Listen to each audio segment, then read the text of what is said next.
Ladies and gentlemen, welcome to Doom. You can tell by this beautiful, beautiful texture we have going on over here. Let's get rid of that.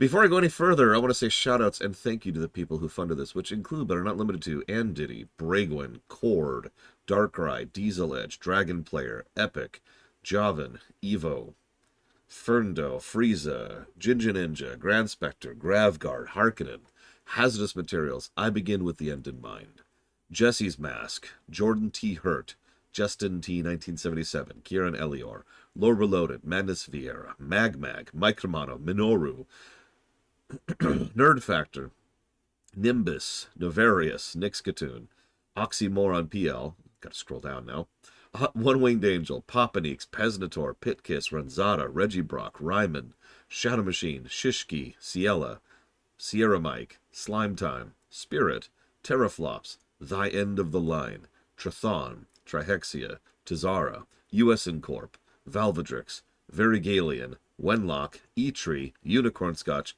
Nemi, Direct D, Potato, the person who put this game on the list, Eric, and our majority shareholders, which include Dark Day, Irame, Mr. Red, and I believe that's it. Thank you, all of you, for making this run happen. So, there we were. Wolfenstein 3D. A fairly basic FPS, actually, when you really sit down to it. Most of you probably never even really processed this, like, consciously, but, the guns in Wolfenstein 3D are actually all identical, other than their shooting speed. I mean, obviously the graphic changes, but in gameplay terms, they're all just gun. It just increases the speed of it. And, it's all... It's effectively the basic, the old RPG maze concept, right? Everything's... the word I can't think of. The two directions. That I can't think of the term of. There's a term for that, and I can't think of it right now. And so everything in that game had to be made. No. Like, it's up or left, and that's it. It's like primary directions and principal directions only. You don't go north, west, south, or east in terms of designing the level layout. I'm apparently too tired to think of what that term is, but anyways, the point is, you couldn't do angles. Cardinal directions, thank you. Everything about the level design was built off of cardinal directions. You could not have anything other than the blocks, the 90-degree blocks. And they had some fairly basic enemy design and some extremely basic AI design. And for all intents and purposes, while Wolfenstein 3D certainly has a significant amount of historical context, it didn't make much of a splash back in the day. It did get them a few fans, but all of those fans were in the people who were already gamer crowd kind of a fans, right? Most of the people who played that were, ironically, the people who would hang out at the universities, because universities is where the gaming computers were, because the concept of the PC barely existed at this point. The exact specific time at which the PC started is debatable, but I would personally argue that when Wolfenstein 3D came out, it wasn't there yet. I'll come back to that in a minute, just remember that. So, a lot of people, they'd go to, they go to university or they go to the work, and that's where they'd have Wolfenstein 3D installed, and that's where they would go play that. So obviously they had fans and they had sales, and they were doing well for themselves, especially with their other two major games, which I can't remember the name of one of them because I didn't write it down, but the other one was, of course, Commander Keen, which was doing its own thing. And three major people. Do I love Tears of the Kingdom? Tears of the Kingdom is a good game that's way too padded. There's your one-sentence review. If you want more than that, I've got the review up on the website. So Tom Hall, John Carmack, and Adrian Carmack, all three, for essentially completely different reasons, wanted to go into a different direction. They were already working on prototyping a new Wolfenstein game. And you're probably thinking, 3 people made Doom? Don't be ridiculous. 5 people made Doom, including Kevin Cloud and John Romero.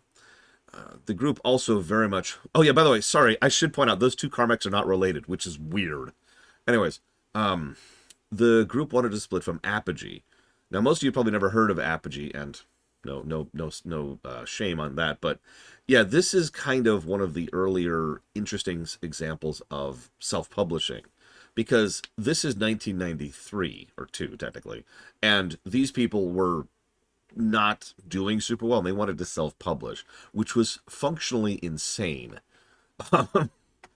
Like, by most accounts, this should not have worked simply by that one bullet point by itself. You didn't just make a game and throw it out yourself.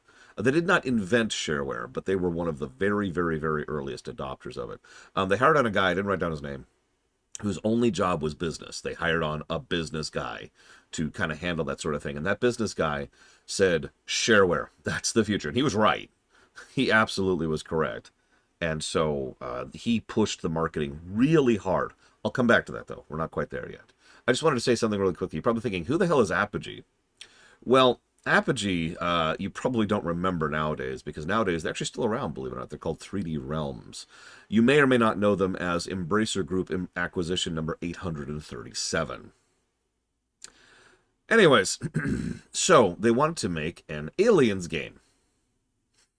And you're probably thinking, what? Aliens predates this? A lot of people forget that Aliens came out in the early 80s. But yes, they wanted to go ahead and do an Aliens game, and they wanted to do a couple of other things with it. That fell through immediately. That just didn't go anywhere. So they're like, well, we don't want to throw away all this work we've been doing on the engine and all the design. So how do we do most of this stuff?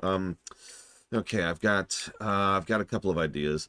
You know that D&D campaign we've been playing lately? Yeah, where the demons invaded and all of it? Yeah, let's do that. Good idea. Tom Hall went wild with this. Now, this is a good point to pause and say that we have a tremendous amount of history and knowledge on the making of Doom. I'm not going that far in depth into it because, to be completely honest with you, A, I literally didn't have time to do that level of research, and B, that would be the entire stream for the whole day, is just going down the history. We know a lot about the development of Doom. There are entire books and documentaries dedicated to the development of Doom. So this is kind of more of my usual zoomed out, these are the things I find interesting kind of an introduction. Anyways, yeah, insert Doom Bible here. But I bring that up because if you know who Tom Hall is already, then you already know that I'm already skipping over several steps here. If you don't know who Tom Hall is, he's the one who made the story of Doom. To which you might reasonably say, what story? Which is a correct answer.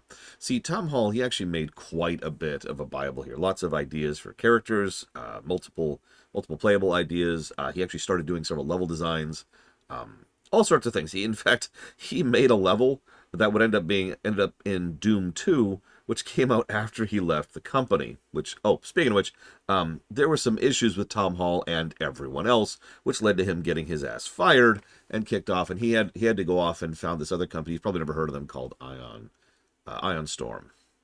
You may or may not have heard of them as the creators of Anachronox and Deus Ex, both of which he was involved with. I'm not going to give the porn quote here because everyone quotes the porn quotes. So that's not even necessary. But I do want to mention one thing.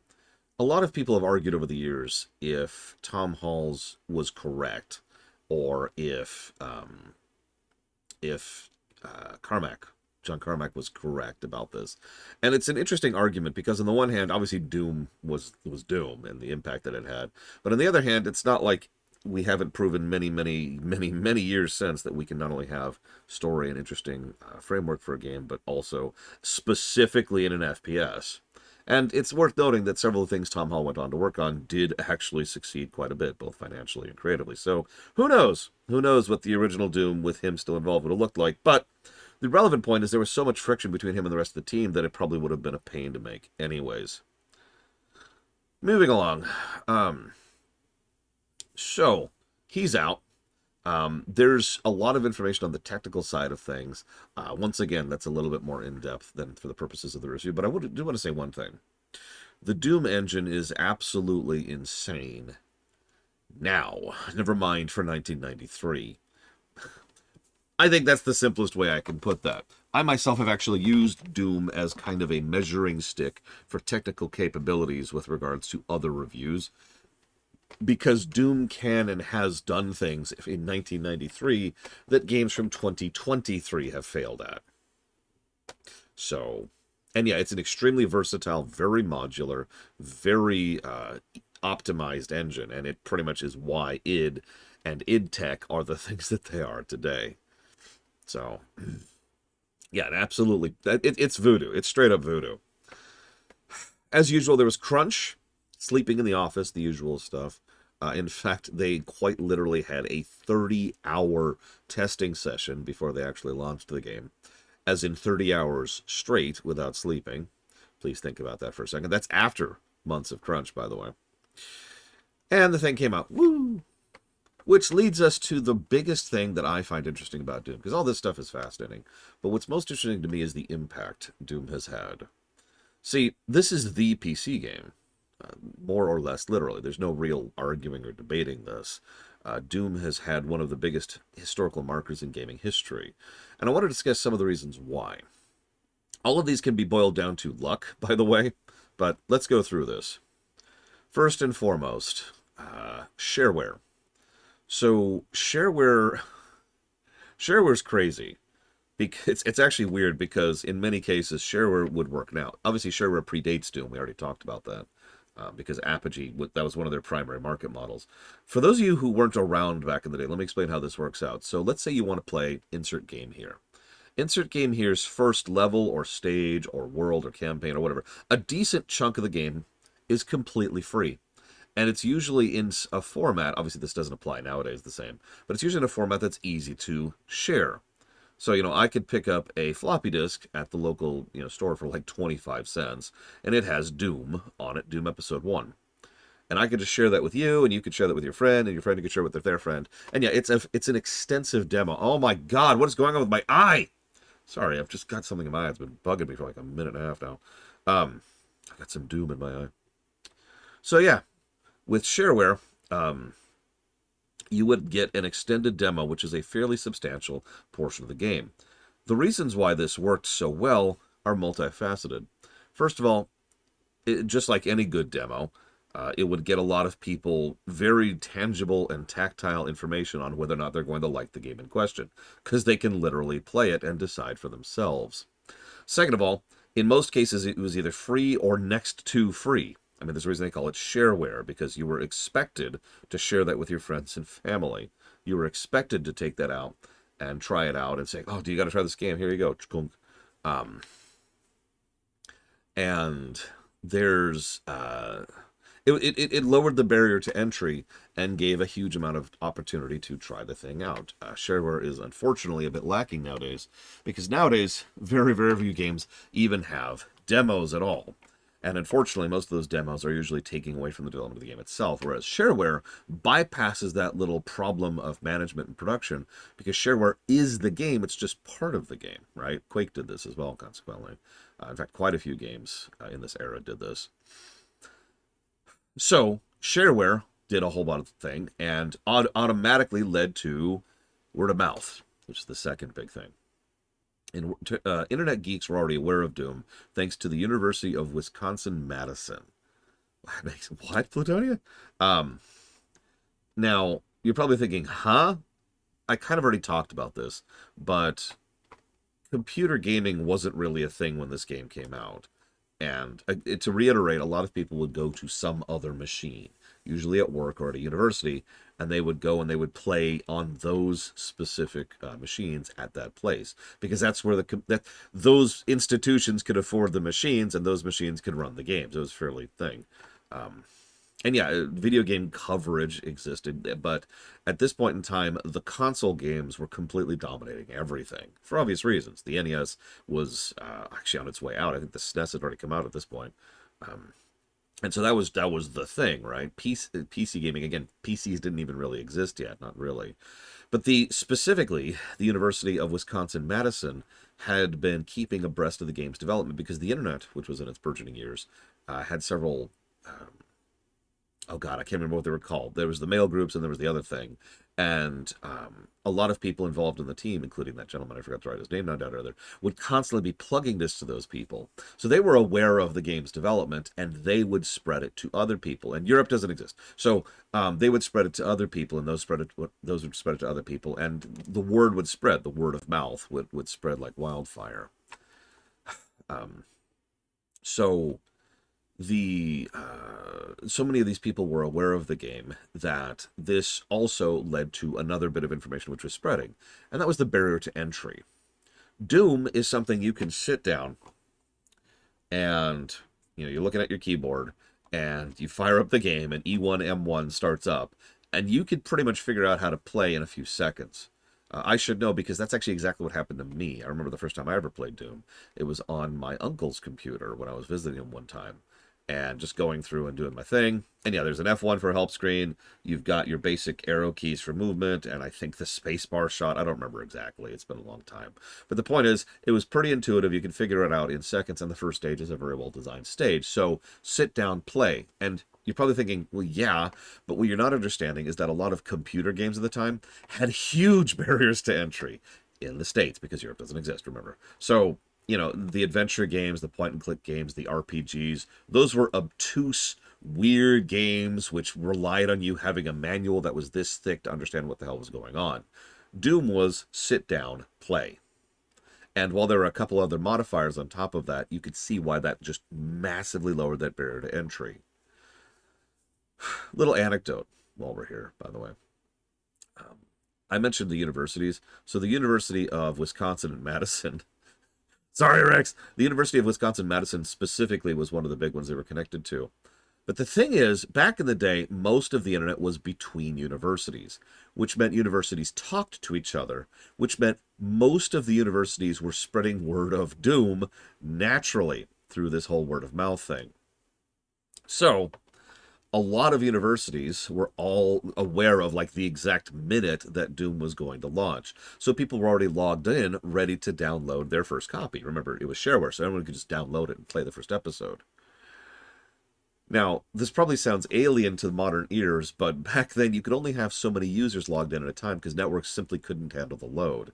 So they actually crashed the servers at the university by simply having too many people waiting in line, literally, to download the game. They had to actually implement a tiering system of letting only certain number of people in order to then allow them to download the game. And once they started downloading the game, all of a sudden that's a lot more than just people logged in, and the servers went down a second time. But this all leads to the third, and this is going to sound strange, or I guess fourth. Hang on, we've had shareware, barrier to entry, word of mouth, thanks to the universities. The fourth, and in my opinion, this is speculation, but in my opinion, the biggest reason why Doom took off, why Doom has the footprint when it comes to PC gaming, and that is Windows 95. Now, some of you probably remember this, and you're nodding your heads at me, but Bill Gates was mandating that they get a copy of Doom running innately and smoothly on Windows 95. And you may or may not remember that Windows 95 was the OS that pushed the concept of the PC. And so a lot of weight and a lot of effort was thrown into that and making sure that they could get this working and covering and, again, running natively on Windows 95. And yes, there was a specific port they made for 95 led by a dev team, or done by a dev team, excuse me, which was led by a little-known gentleman named Gabe Newell. Yeah, no, that's exactly what they were going for, Talia. It worked, by the way. There's a reason why Doom was so prolific. There was a reason why Doom was on so many computers, because it was like one of the big selling points of Windows 95. And this really does need to be emphasized, because the original game sold really well for the time. Hell, actually, frankly, the original game sold really well for nowadays. Six digits. Now, that's good, especially for 1993. But you have to understand that when it came out in 95, that number boosted into 7-digit range. Now, I'm being vague about specifics because, as usual, it's kind of hard to come up with specific numbers for this kind of stuff, and there's a lot of conflicting information is what I'm trying to say. But everyone agrees that one way or another, the game's sales numbers boosted up into the millions range as of 1996, thanks to the 95 version. So, thanks for that, Bill Gates, I guess. And yeah, obviously Doom was ported to a billion things, even back in the day. I mean, obviously that's a meme nowadays, but even back in the day, Doom was ported off onto every freaking thing. God, I actually had a list here a minute ago, and of course I didn't write it down because I'm stupid. Let's see here. We had Doom on the 32X, the Atari Jaguar, the SNES, the PS1, the 3DO, the Saturn, the Acorn Risk. You remember that? The GBA. That version sucked. Oh my god. The Xbox 360, the iOS, and then there's the modern port, which is the one on the Switch, the Xbone, and the PS4. And then we have the modern port, which is actually the port we're playing, which came out a couple of months ago. Or was it 1 month ago? Very recently. That's the one we're playing, by the way. Yeah. Anyways. Without much further ado.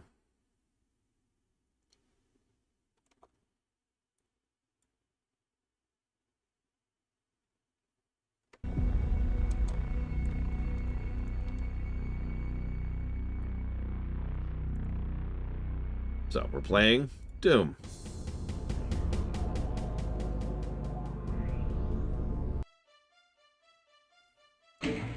So, anytime I alt-tab, this is going to happen.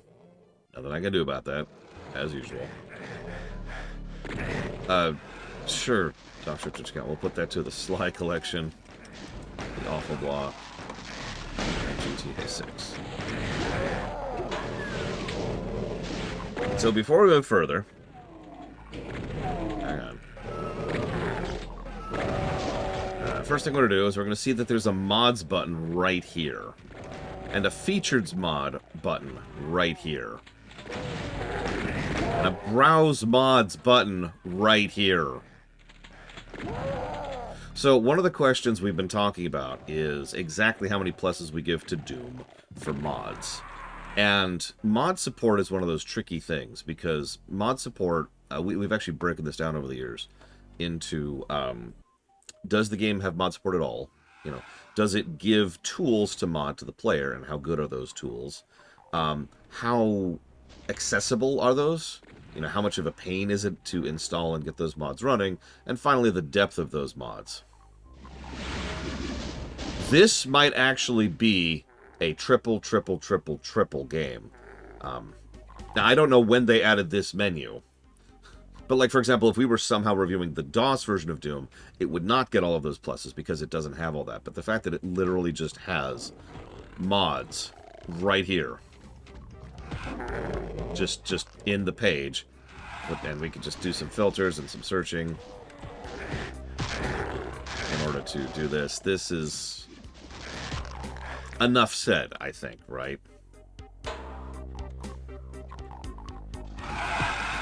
So... already, we're going to start off with quite a few mod positives. So that's... hang on a second.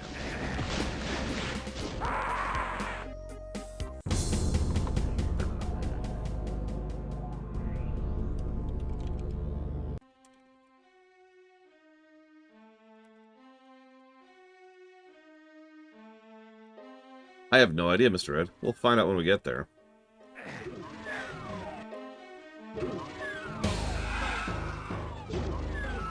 Okay. So, first thing I want to talk about. Second thing I want to talk about is this menu. Allow me to complain for a moment. You see, there's this thing called options design that a weirdly large number of developers have apparently forgotten exists. Semi-recently, I was reviewing Zelda Tears of the Kingdom, a relatively good game that actually got a negative for options design, despite being a game that came out in 2023. A game that quite literally has worse options than Super Metroid, which came out in 1994. So, we have our input options, of which there are many. We've got gameplay options, of which there are many. We have multiplayer options, of which there's a few. We have sound options, of which there's quite a few. We have display options, which are exactly what they sound like. We have accessibility options, which are useful. And, by the way, include built-in text-to-speech, by the way. Language options, which are usual. And then these other two things. Now, these aren't the best options I've ever seen. Yeah, by the way, of course I turned off the view bobbing. What? I mean, come on, dude. I'm shocked you even noticed that. I missed that. It's one of the only changes that I actually put in here. But I have to give credit for the fact that this stupid game has better options design than so many modern games. So, at the very least, that's a double. Once again, right out the gate. Achievements or whatever, although I like that they're in the game, and we can change game right there. Sure, let's go ahead and explain by head bobbing. That's actually easy to explain. Let's crank it up.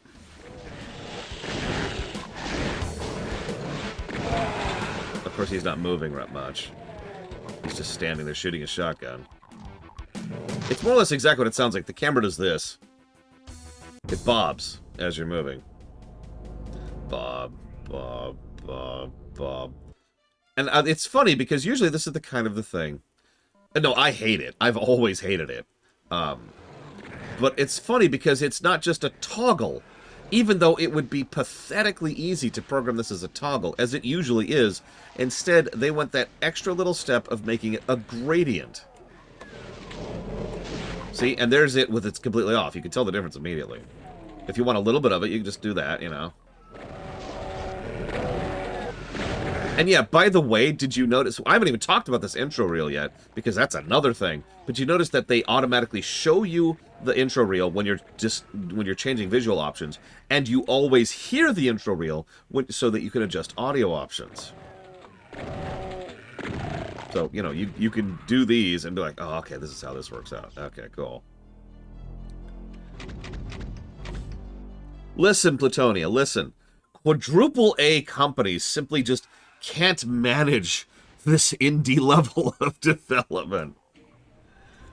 Oh, I will, ISE. Don't worry, we've got a lot to cover before we actually start playing the game. And yeah, here's where we just... I actually had to turn that down really far, because it's actually pretty loud. But I can do that, so that's nice. We can also turn off the music if you want to. We have the remix soundtrack. We have the original soundtrack. We have the FM synth soundtrack. We have the MIDI synth. We might change this around throughout the course of the game. But you may not be noticing something because of how quiet it is. It's changing on the fly. The same song is playing right now. I know I'm talking over it. But as I change this, the song hasn't stopped playing. It's just shifting tracks, metaphorically speaking.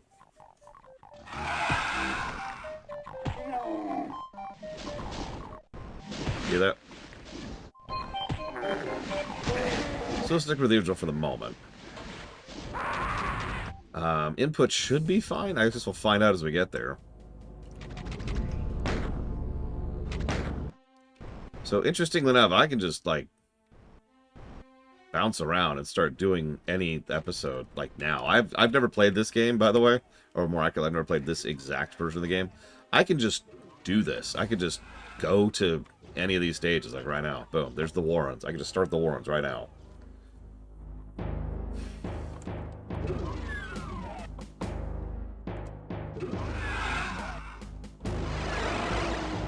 What? Wait. There's difficulty modifier. Speaking of which, so we're gonna leave it down on Hey Not Too Rough. But pistol start on all levels.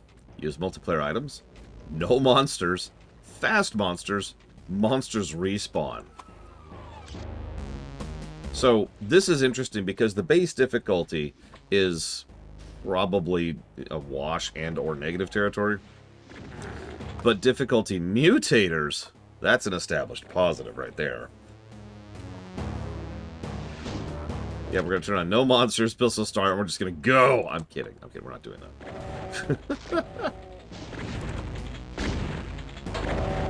So hang on, I got to get back to... there we go. Really, Plutonia? Did not know that. Oh yeah, also, sorry, I said I'd talk about this.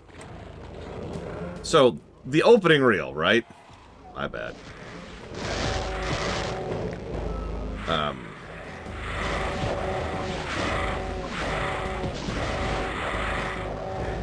Yeah, I can't remember what the official term is for this. It used to be standard in games to have these kind of things. Yeah, the attract mode, that was it. So, these serve a lot of purposes, but the biggest and most important one, other than just having something on the title screen, is these serve as a way to try and inform the player of what kind of things they can do. So we're actually going to watch this for a second, see how good of a demo this is, how good this reel is.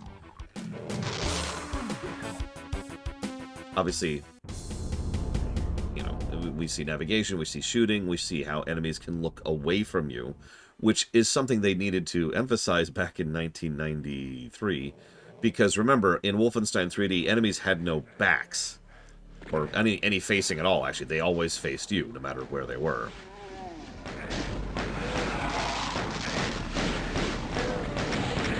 And that's how we see that there's destructibles.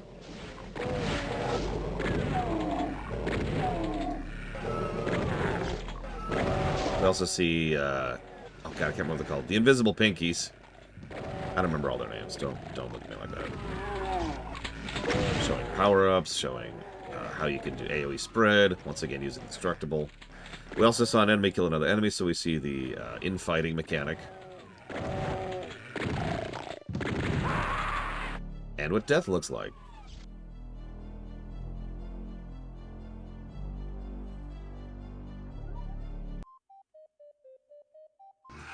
Yeah, so, funny thing.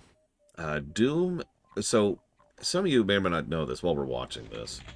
Doom and Quake and Metroid Prime, for some reason, are the three big games that essentially launched the speedrunning community. Don't mistake me, the concept of speedruns have been around for a very long time.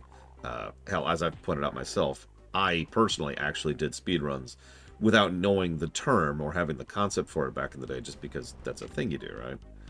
But those three games were really big on speedrunning, and the reason Doom specifically was in that list, as well as Quake, was because you could just record your inputs and then send them to someone else, and they can verify that you actually beat the game that fast, because they could then watch the movie file that you created. This also led to the eventual development of tassing.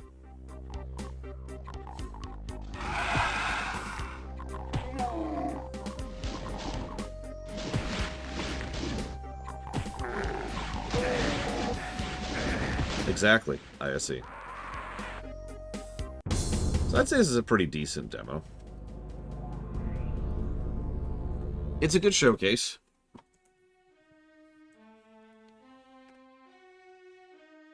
Now we need to figure out these pixel options. So let's all tab for a second.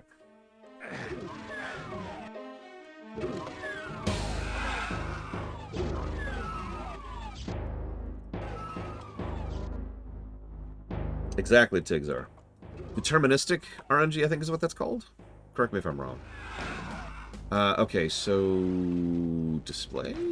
What do we got here?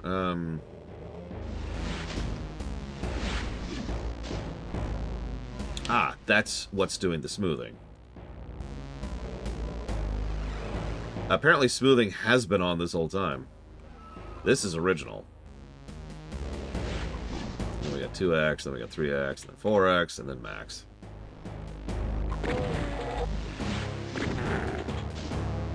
I don't know, what do we think? I'm ambivalent.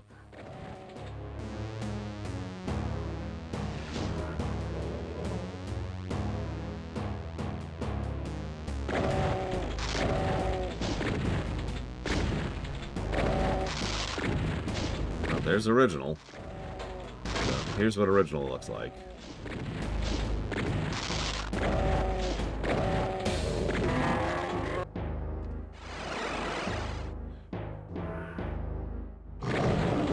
Good demonstration of the stealth mechanic right there. Stealth power up more accurately, but still.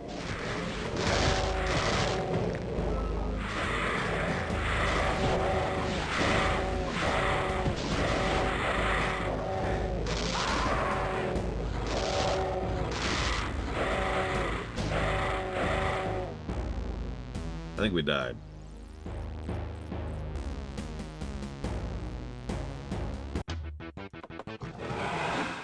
Oh, God, that's gonna be painful.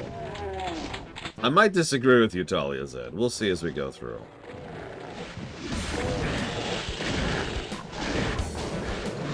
And like I said, any discussion I have about the technical side of things is going to be woefully inadequate, which is why I'm not even trying. Where's the HUD? The HUD? This HUD? Here we go. What do you want me to adjust here, Dakota?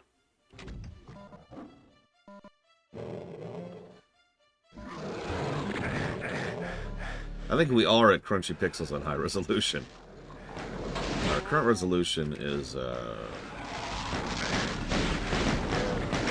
There it is, 1600.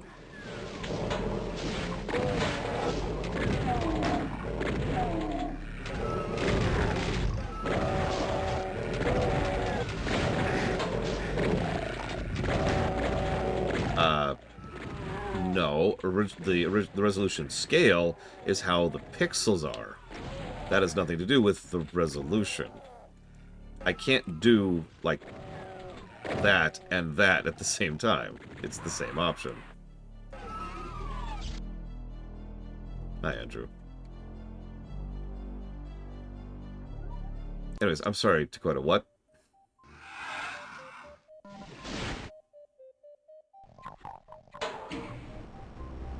But, okay. So, here's maximum scale. That's the smoothing.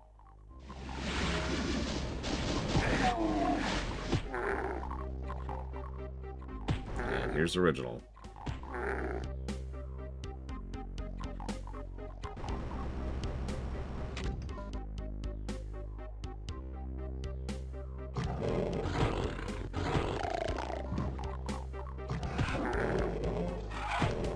Sure. What's your point, Talia? Like, I don't understand what you want from me at this point. And you're speaking nonsense, so if you could figure it out, please. Thank you. Alright, so hang on. Let's actually get in the game here. So there's our HUD. Bullets, shells, rockets, and cells, as well as our max cap. Also,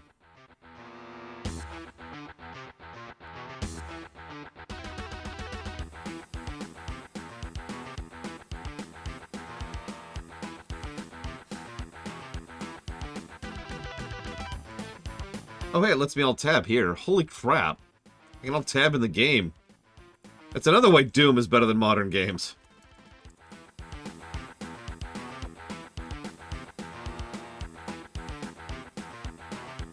I'm glad you're liking it, Burnout Android.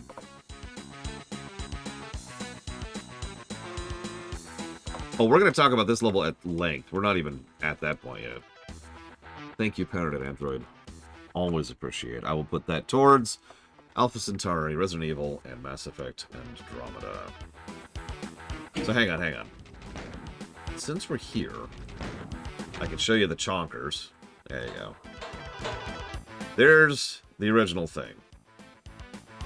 There's the unsmoothed pixels. The chonk!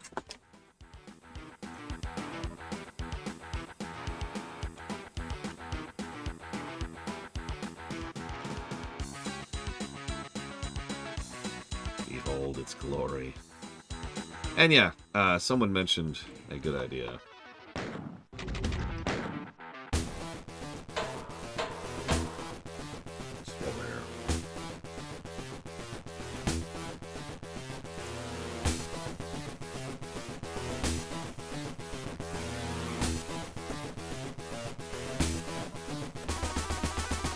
What, isn't this how you play the game?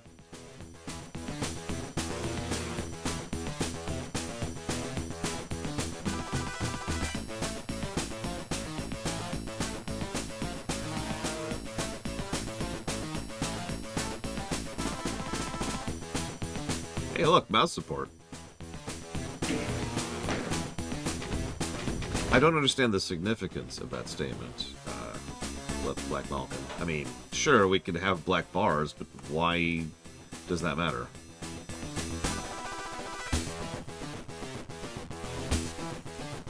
Do you want black bars?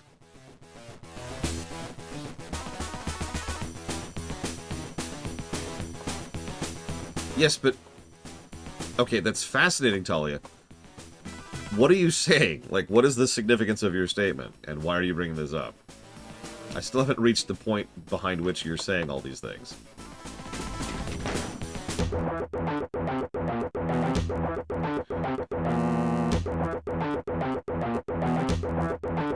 Okay, I don't like that at all. We're just going to move on from that immediately.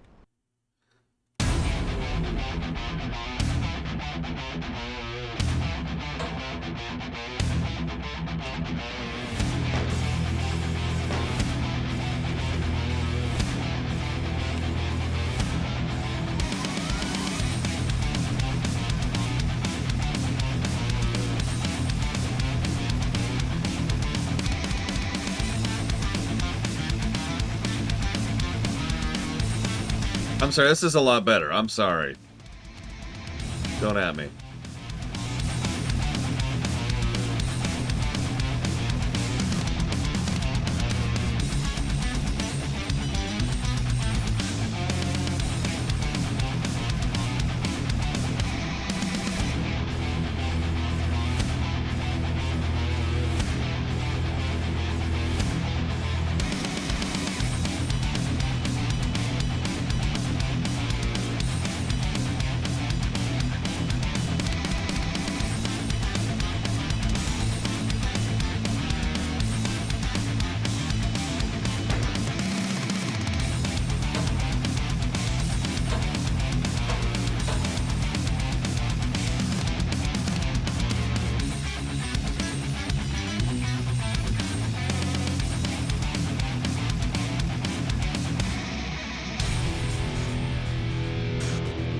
That'll work out, I think.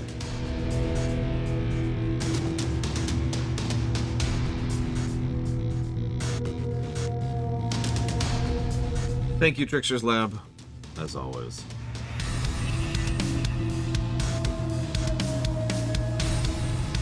Okay, if that is your preference, Tully's it. I'm ambivalent, like I said.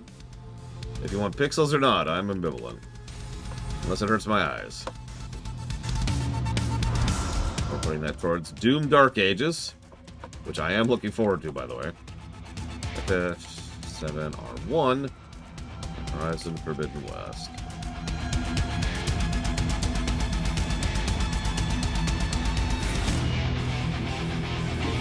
So here's the real question, everyone. Obviously, we're going to try out a few of these, but which soundtrack do we leave on most of the time? Oh, Jesus Christ. I'm sorry, Lenariv.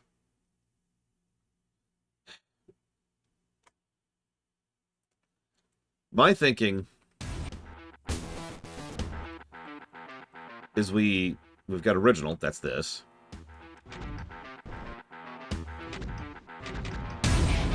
Or this. But there's one that we should be sitting on primarily, right? We also have a bit of a precedence here, because we've played 2 games now that allow you to swap soundtracks on the fly, like this. And we could just, you know, bounce back and forth every now and again to hear what the other version sounds like.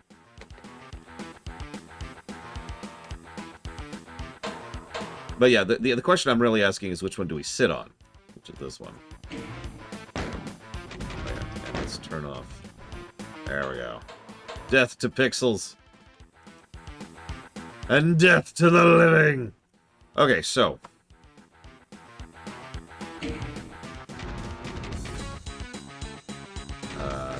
Hang on, I actually need to look something up. Holy crap. No. That's what I thought.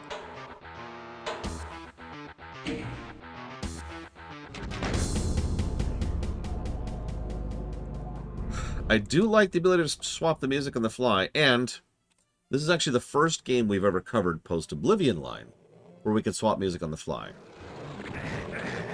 Is that a positive? My automatic leaning towards that is yeah, but I am curious of your thoughts. Could we do that for Spyro?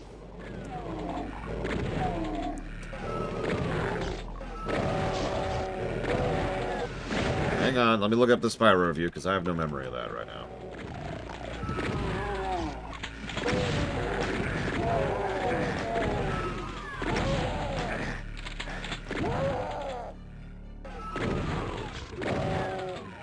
The 2 games I was thinking of was the Secret of Mana remake and, I can't remember the other one now. There was another one.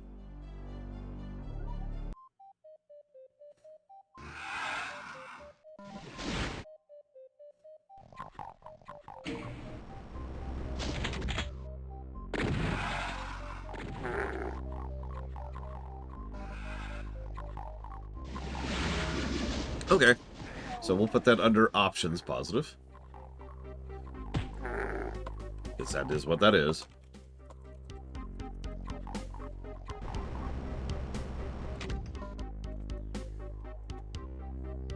We need that precedence because the Pixel Remasters is something we'll be reviewing someday. Okay, so now let's actually look at the first stage. So E1, M1. How does the game start us? First thing, there are no enemies in the immediate vicinity. We see the concept, so we see two major concepts immediately. The first is the fake vertical plane, the staircase. The fact that we're staring at that means we're very inclined to just go forward, which also means we're inclined to go down, and there's a visible clunk down, and, of course, a visible clunk back up. Very basic, but very necessary tutorialization on the fact that slopes exist in this game. We also see a dead something in front of us. Barrel over to the right, and obviously, like, if we scooch around even a little bit, we see that there's something over there to the left, and something over there to the right. And yeah, this is a good time as I need to mention, we've talked about a lot of first stages in games. This is a very, very common topic point, going all the way back to Super Mario Bros. 1, Isaac Deft. Because there's a reason I bang on so much about the intros, right? There's a reason I constantly talk about in-game tutorialization and using the level design and using the presentation and design and layout and visuals and starting position and all of that stuff in order to indicate things to the player. And yeah, oftentimes developers will make the first stage last. That's actually a fairly common practice.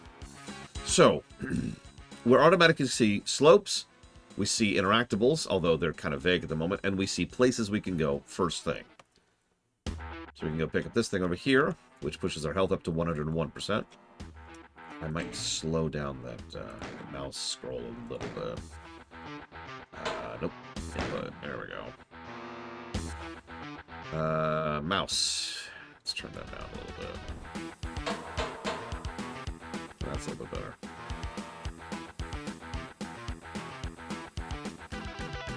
Okay, so there's a thing over there. It's weird.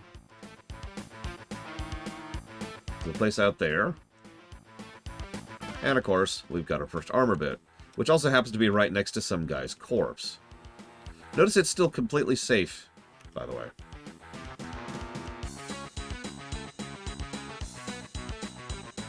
Wow.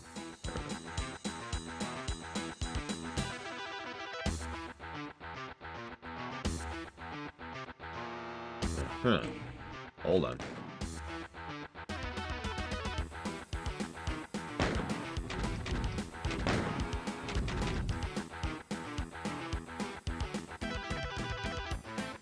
It actually isn't spacebar. It's spacebar plus right mouse.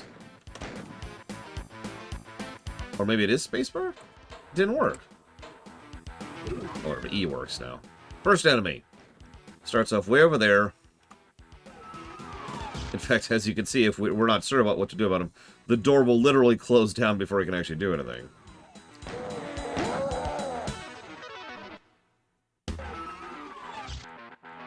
So there's our first enemy introduction. Very safe, very designed. Also, he spawns right next to one of his buddies' corpses. Interesting. Also, a little bit of brickwork. We'll have to gauge exactly what we think of brickwork as we go through this. Apparently there's a co-op mode.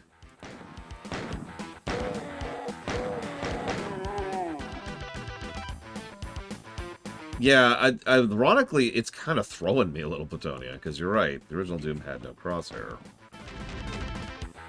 Funny thing is, we can get rid of that. There we go. No, there's no vertical aiming whatsoever. You see that guy who's above me? I am automatically shooting at him because there is no Z-axis for all intents and purposes. I've actually seen some people get really thrown by that. Yeah, no, there really is no need for the crosshair. That's why I turned it off. You also notice there's no jump button. Not really, although there's some things about that we'll cover later.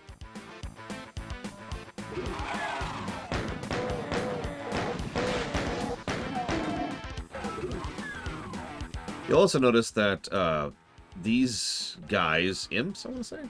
One of the first enemies we encounter has slow-moving projectile attacks. Now, obviously, that's for encounter design and enemy design, which we'll be covering in more depth later. But it's interesting from the very first bit here, because remember, most people, especially at this point in time, aren't really used to this kind of gameplay.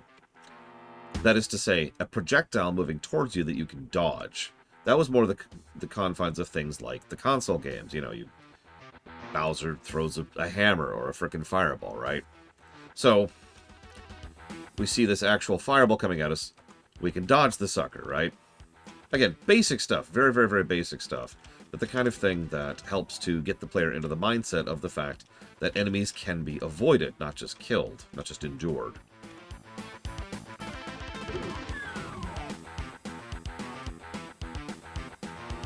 There's a bunch of old stuff that we can pick up over here. To get our percentages up. There's some armor up here. Nice.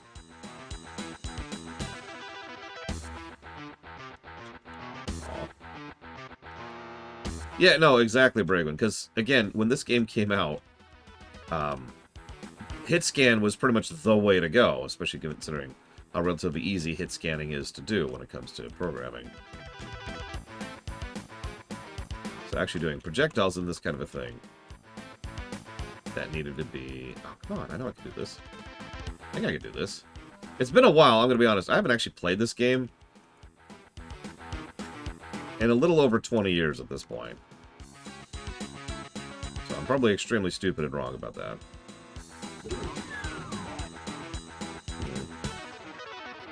Oh, right. I should also show off the map. Well, that looks weird. Hang on, let's zoom that up a little bit. There we go. So that map is, I'm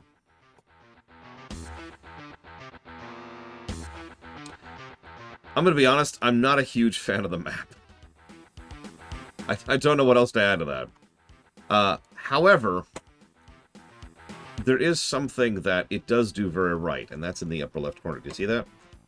We've killed 4 of 4 enemies. We found 23 of 37 pickups, and 0 of 3 secrets. I'm going to admit something that's going to make me mocked by everyone in chat, however. I've hated Doom maps since I was a kid. Let me go ahead and tell you a little bit of a story here, right?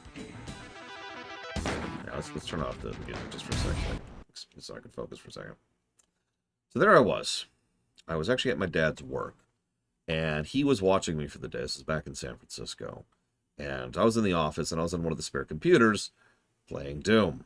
And I was extremely stuck. I could not figure out how to progress forward. And I kept trying to rely on the map to figure out where to go, and it never helped because the map sucked. And so I was just lost and could not figure out how to progress through a specific level.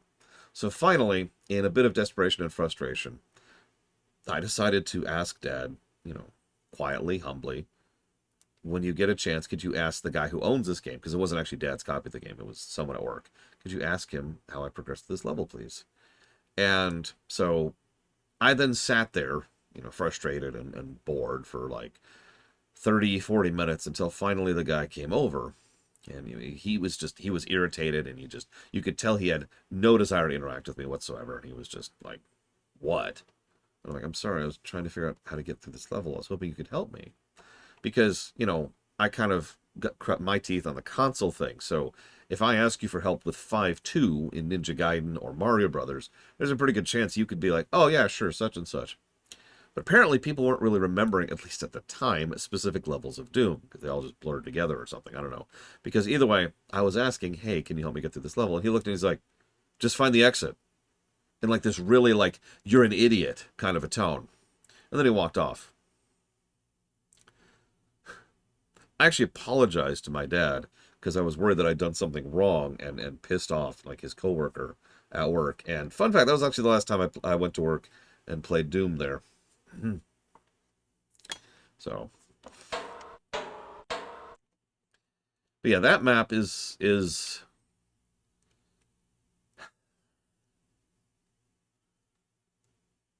what's there. We'll judge that as we go. But I do like the percent indicator. I always like that kind of a thing. I have no idea, Triaxia. If I run across a level that looks familiar, I'll point it out to you. I want it to be better, Black Malkin. Sorry. Let's see. So, maybe like Diablo 1. That would be good. Yes, I know that game came out after this. What am I looking for?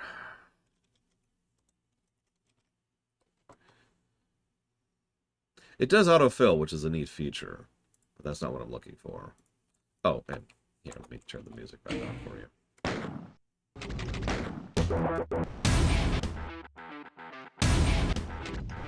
Why is there a fallback soundtrack? That's confusing.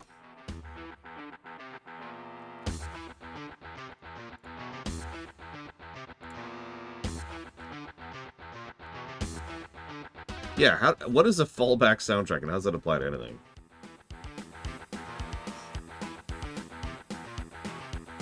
Could be Nexus of Concordia. I don't know. Maybe some of them finally got copy wrong. Who knows?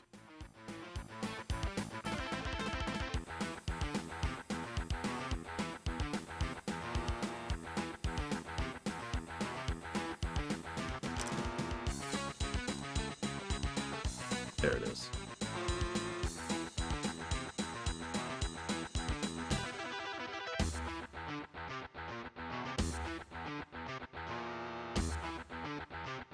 Looks like we just put that in our map. Okay, that works.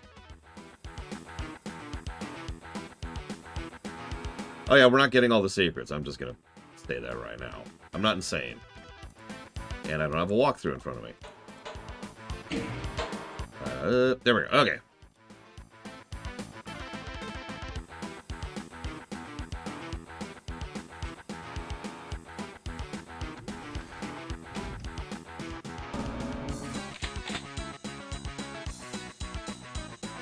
Well, I shouldn't say that, Black Malkin, because I don't have Diablo's map in front of me. So I'm not sure if that's a true statement or not. Still don't remember how to get out there. Oh, thank God for that, Craziners. If I'm not torturing completionists, what am I doing?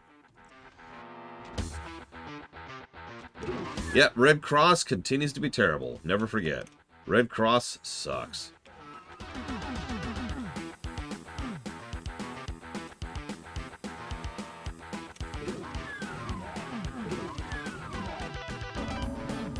I'm dead serious, by the way. Screw the Red Cross. They are notoriously litigious. To the point where it's actually kind of disgusting.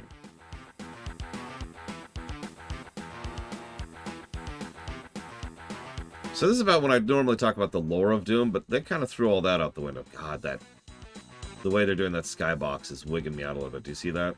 Oh my God.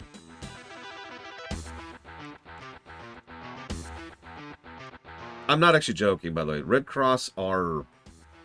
You think about the worst, like, legal lawsuit-happy, you know, music label or, like, a video game company or whatever you could think of, you know, how they copy wrong music or they copy wrong videos on YouTube.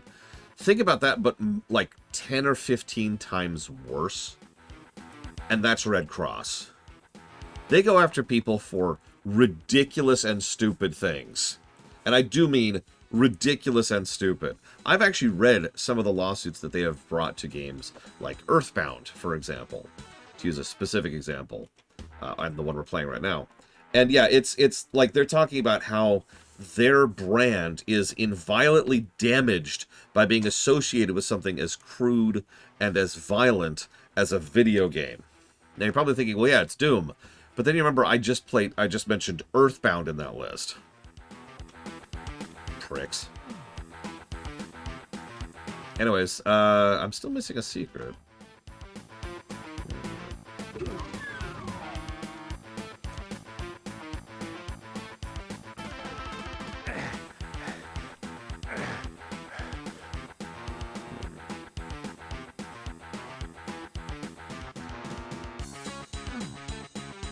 Actually, I saw that video too, Retu. It runs. Whatever, let's just finish the level. Moving on.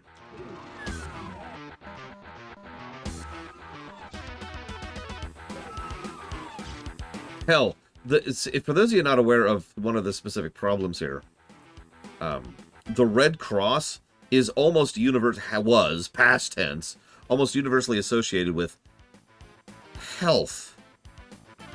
Like, an actual... That's the thing you do to heal. Because Red Cross was so well known for its humanitarian efforts that people, when they started designing video games in the 60s and 70s, associated the Red Cross with healing. And that transitioned into the 80s and 90s. And then the actual organization, Red Cross, said, no, no, no, no, no, no, no, no. And we've had to drift away from that. Because... Anyways.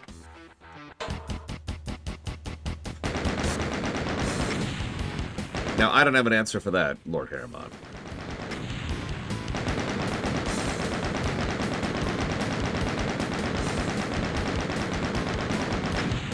Actually, no, believe it or not, Act. I do not like this text at all. I am agreeing with the crowd on that. Hang on a sec, hang on a sec. I need to, just for myself. I want to show something off here really quick.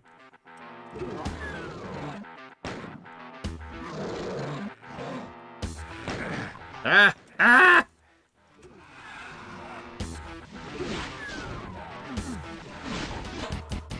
There we go. That's a little bit better.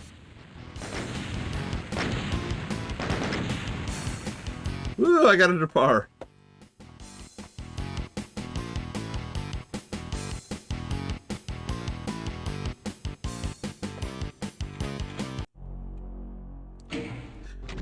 Yeah, let's see if we can change that friggin' text. That's terrible. Oh, there we go. High contrast text. Boom. Alright, how's that look?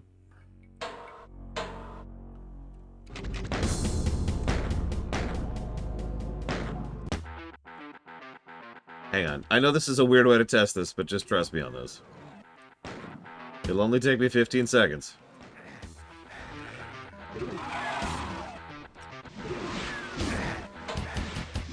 Well, that is better. Still not good, though. Hang on. We can do better than that. We can do better than that. We can get past E1, M1. Oh, it's right there. Oh, God. Okay, that might be a bit much.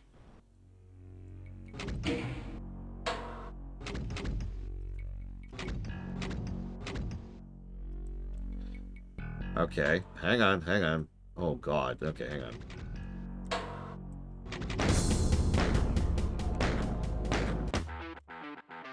One last time. Just racing myself now. Okay, the actual mission thing is much better. You picked up such and such. Let's see how this works. Yeah, no, that's a lot better. That's a lot better. That's way better. Look at that. Look at that. Listen, Plutonium. Also, PB. I do like the built-in speedrun timer. I really do. I'm not sure what I would put that. I guess mini game, technically. I'll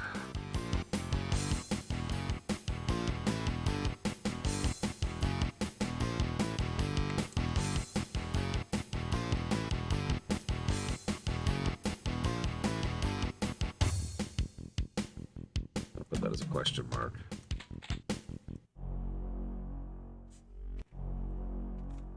Okay. Oh yeah, by the way, for every game ever that has terrible load times... Here, did you miss that? Here, let me do it again. Did you miss it? Hang on, one more time. Hang on, let me just keep loading the game instantly.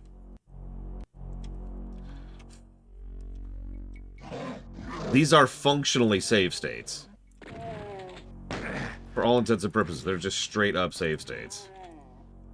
Yeah, eat your heart out, Unity. Get your act together. I should mention it really is save states because, and I have used this as an example of save design for years, it will actually save things like projectiles. In fact, the first time I actually see someone shooting at me with a projectile, I plan to save and then verify that theory. Up, please. There we go. Hey, Loner. Yeah, that's a save system right there. It's one of the reasons I've always given praise to Half-Life, which has pretty much the exact same thing. Go figure.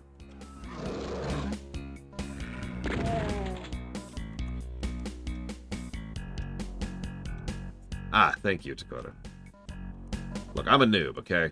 I'm worthless and terrible. And deserve to die. Nope, that's still the same map. Is there a map option that we missed somewhere? Auto map line thickness. Hang on. That is unironically more readable.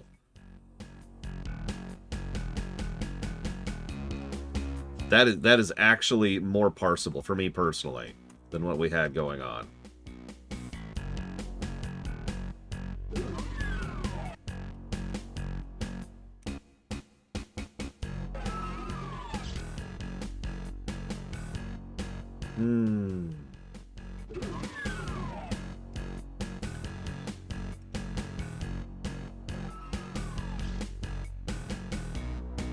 Oh yeah, let's hear the remix of this song. Bloody, bloody death, bloody death, oh, sorry. Oof. So yeah, we got the red key. I remember. I'm just playing around a little bit still.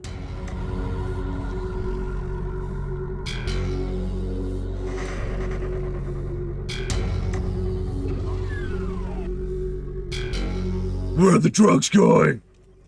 Swear to me! Oh my god, this is going hard. What is this?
There is not, Lord Harima.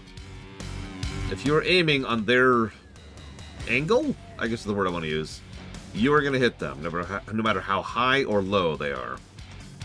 I believe Quake would add the ability to aim up or down, but don't quote me on that.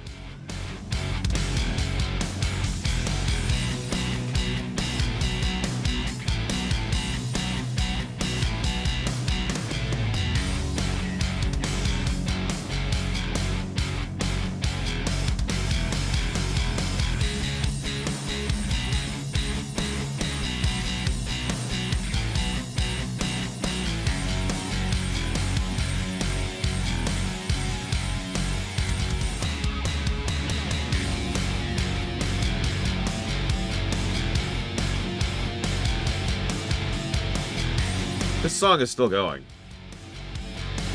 Soaking in at this point.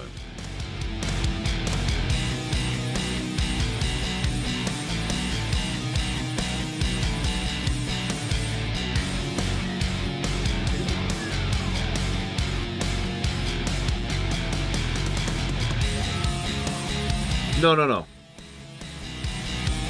I'm literally just letting the music play.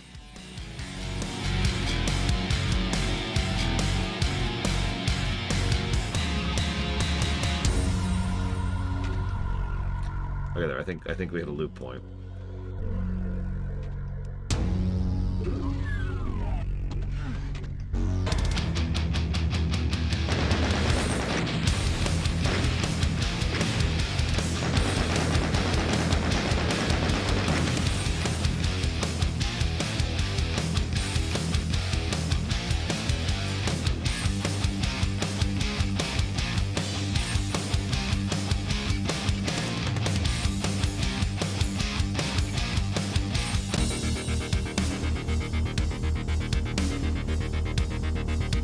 That's a good question, Lord Aramon.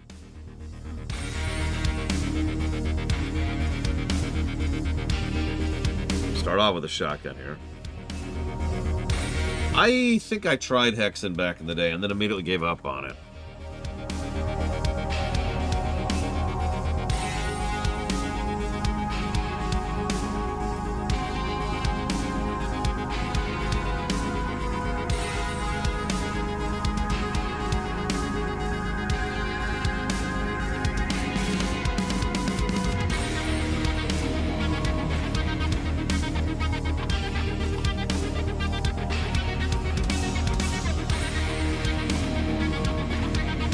Yeah, without secrets, this is our first shotgun, I'm pretty sure.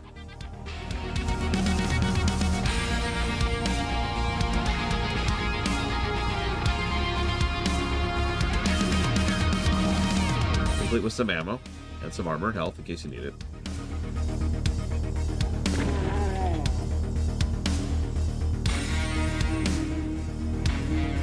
I need to test something really quick.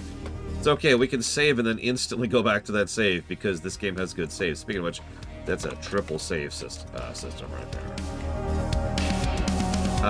I don't know, Talia. I am not the expert here.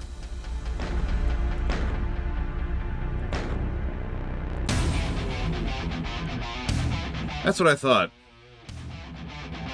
So we went from 4 enemies on this map to 29.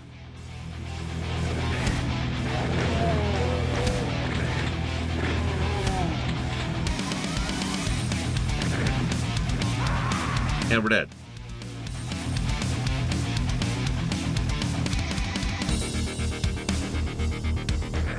Oh.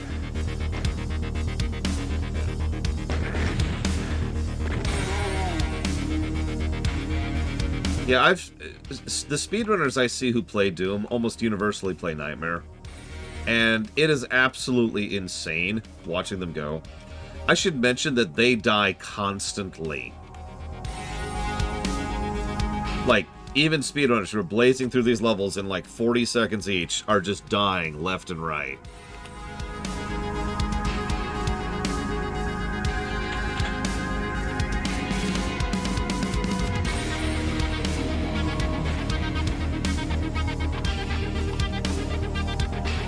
Or maybe I meant UV. Hang on.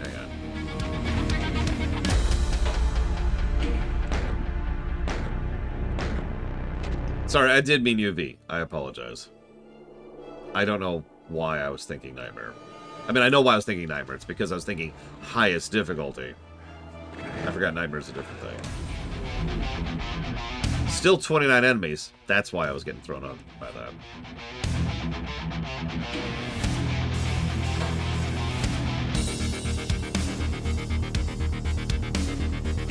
Well, alright, Mr. Ed, if you want to see me die a bunch, that is your job. So we'll go ahead and do Hurt Me Plenty, which has 6 enemies.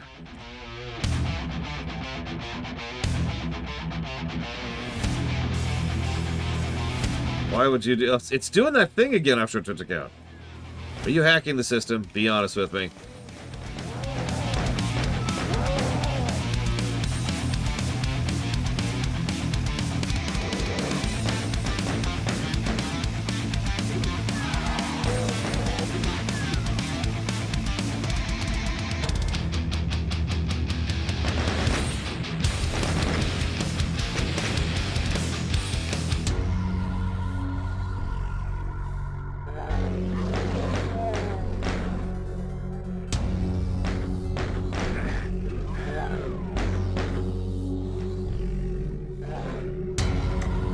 Yeah, someone earlier, I think it was Bragwin, was like, why would you play this without enemies?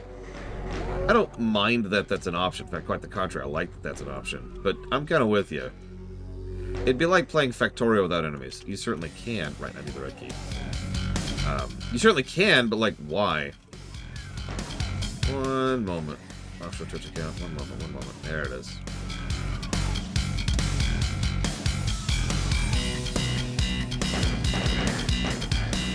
It is also nice to learn the layout. I will agree with that, especially if you're prepping for a run or just looking for secrets.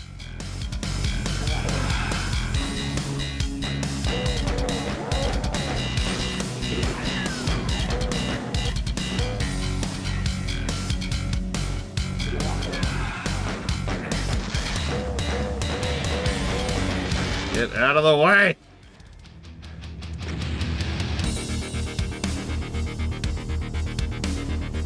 Yeah, by contrast, there's no shotgun here.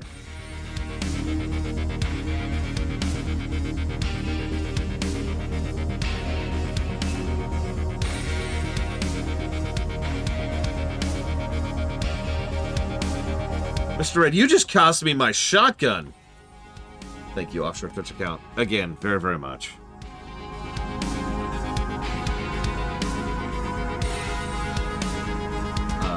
And...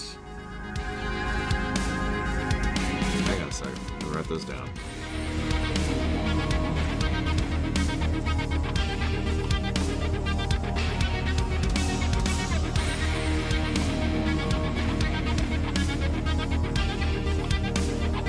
That's going towards Simpsons Hit and Run. What's PVZ? And Time Splitters, which I'll just add over here.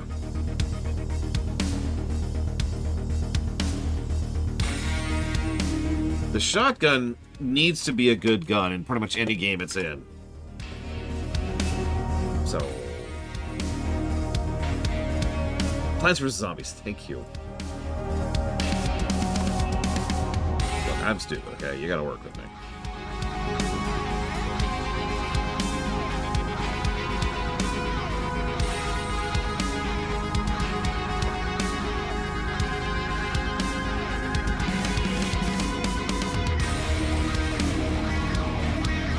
I know, Ek. Nobody knows how to design a freaking shotgun except for id, I swear to God.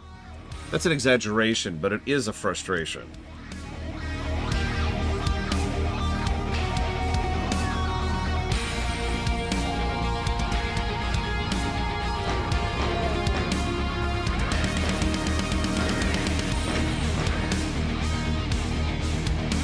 Give me my shotgun! Give me my shotgun!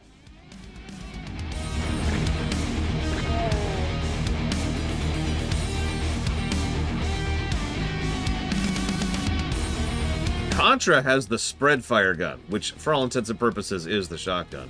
And also the best gun in that game. Go figure. We'll talk about Doom 3's shotgun when we get there. Or Doom to the Third, I suppose. Oh, I screwed that up. Alright, hang on.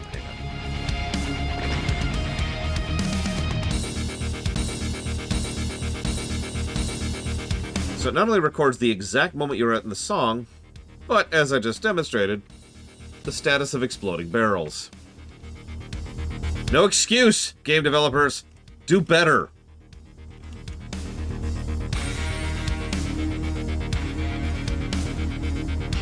You know what? Actually, yeah. Breakfast sampler.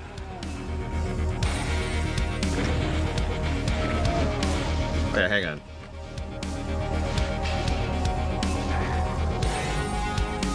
Yeah, it takes doing your job. Come on, shoot me, shoot me. Okay, did you see that? You see how it's recording the exact position of the bullet in the midair? You thought I was joking.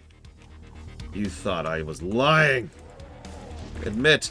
Confess your sins.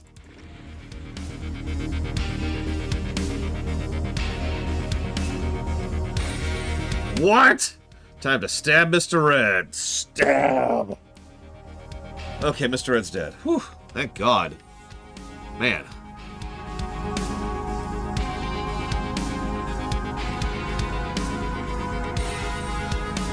I was about to give a positive to gameplay for Dark Day. Wrong document. Resident Evil block. Dragon Quest XI.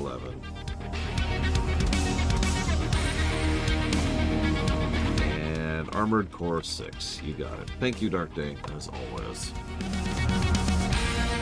Yeah, I don't know, offshore Twitch account. I'm gonna have to check in a month. That is what you do, Mr. Red. I knew it, Arspruce! I knew it!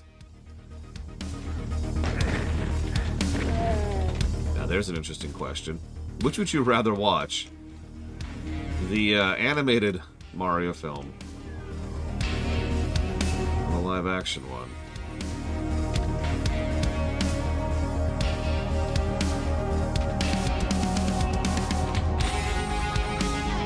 That is a fascinating question.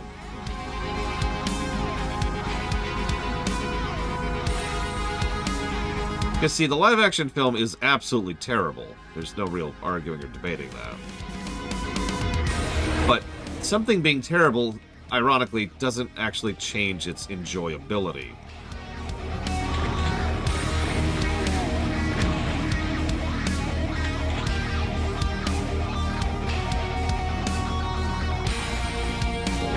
Oh, our first Pinky already. Damn.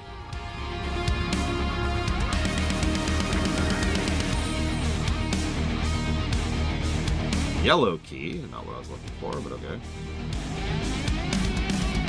Yeah, no, I have said for years that I unironically enjoy Arnold Schwarzenegger as Mr. Freeze because, and I've said this before and I'll say this again, Arnold Schwarzenegger is a talented comedic actor. And he was the only one actually hamming it up in that movie. And so he was the only one who was actually worth a damn. Clooney was like trying his best to actually be serious and gritty and failing miserably at it. And we don't even talk about what they were doing with Robin.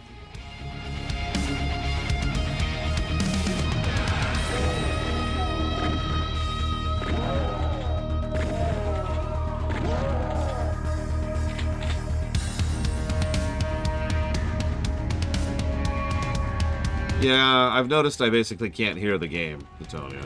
It's so good music!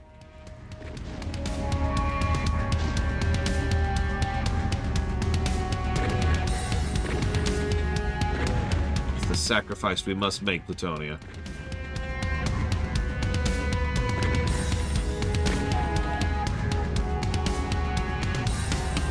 Yes, Mr. Ed. Go watch Dark Knight 2. Not 1, not 3, 2.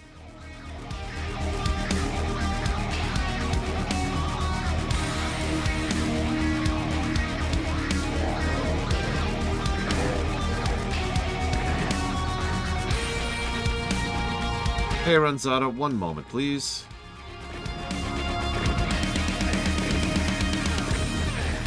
Let's talk about HUD.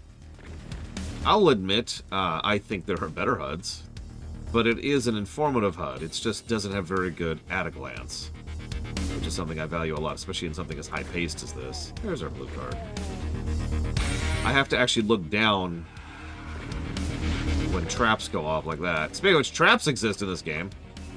They are straight-up gotchas, although whether they're good or bad, that's debatable, isn't it? Yeah, the face is the at-a-glance. Everything else is something you have to actually look at for a second. What's our health? 69%. What's our armor? 58%. We've got 50 ammo, and we also can see in the lower right we have 50 ammo out of 50 and 200 out of 200 bullets.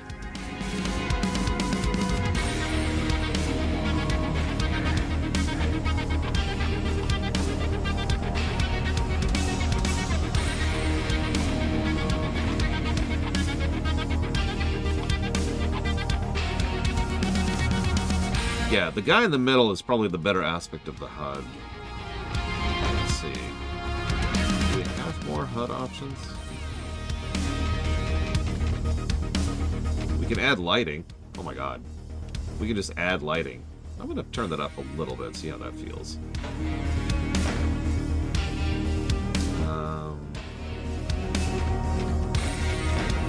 HUD, here we go.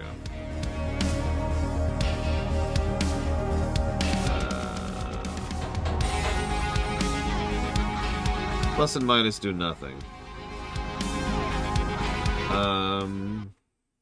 Nope, doesn't do anything over there either.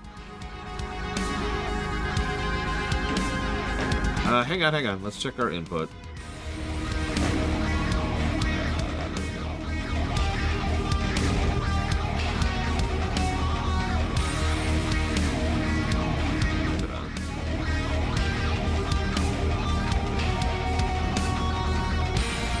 Yeah, I don't see anything. I do like how there's presets for controls, by the way. That's nice.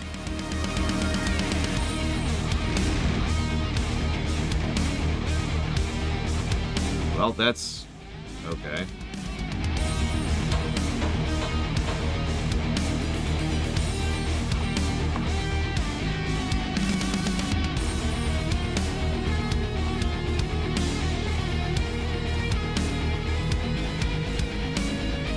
Nothing's happening.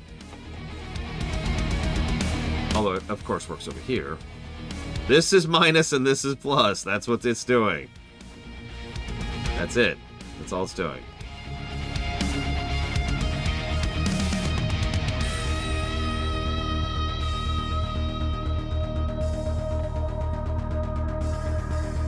Okay, let me hit plus and minus a whole bunch of times. Oh yeah. Hitting buttons so nothing happens. Nothing's happening. There's none there. Brackets don't do anything. These don't do anything. These don't do anything. These don't do anything. These don't do anything. So that's, whatever those are called. Whatever those are called. Brackets and plus and minus. Nothing's doing anything. It's not there.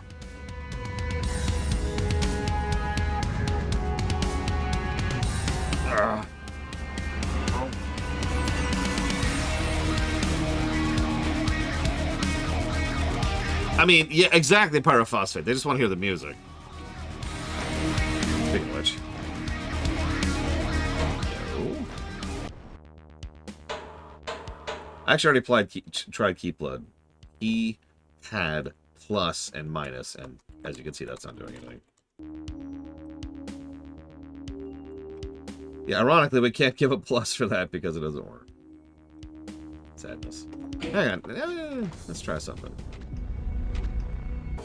Let's just fire up Doom 2 really quick. It's okay, we can do that instantly. Look, we're already in Doom 2. Check it out. This is Doom 2. Did you see how many seconds it took me to switch games? Don't worry, I'm going to do it again in a minute here. Okay, so... Still not doing anything. Still not doing anything.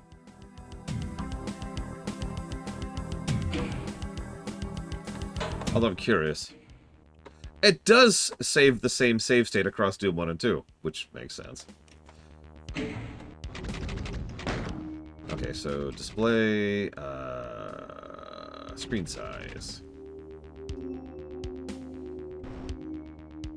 Oh, that's, okay. Perfect. All right, let's do it.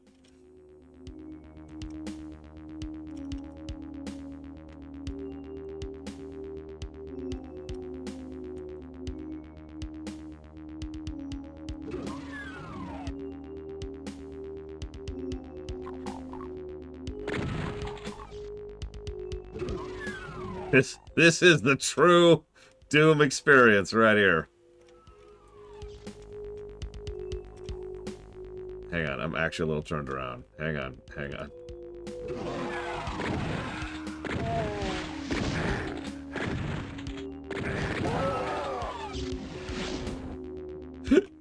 The true...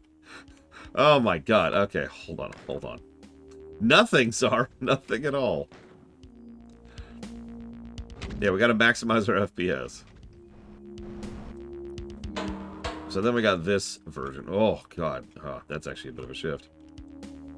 That is a much better at a glance, I'm gonna be honest. Why did it... Oh, because I'm stupid. Right.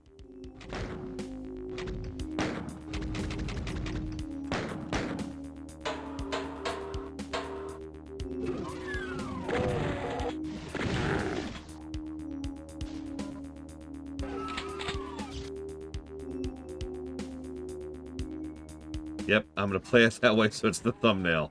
I should totally set that as the thumbnail. What do you think? No, this is much cleaner, much easier to see, and much better at a glance. So, that's better HUD design. For the lols is nice and all, but I'm not going to put my review of Doom as a joke. I'm not the level of a YouTuber that can get away with that kind of shenanigans. Yep, we turned off View Bob because I like keeping my lunch inside my body.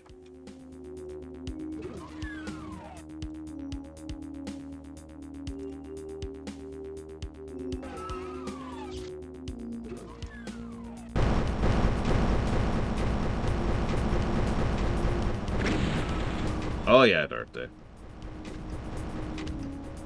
Listen, if everyone wants to see what I had for lunch today, you have to wait a bit because I've only had breakfast so far. I'll tell you right now, it was ramen.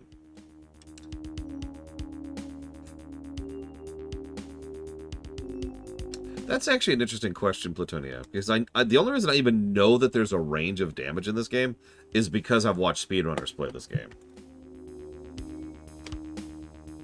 I'm not sure what I think of that. Don't mistake me, we've played dozens and dozens and dozens of games that have ranges on damage. And that usually works for things like RPG or things where there's more, you know, RNG, more dice roll kind of stuff. But most shooters don't do ranges, to my knowledge. This does this damage and this does that damage. You know? So, we'll have to gauge as we're going throughout the course of the game, I think. But honestly, I don't think it's the kind of thing that's going to be a positive for any reason. But I've always thought it's a weird decision, because we know it was deliberate, right? So why? Like, what was the reasoning that went into that?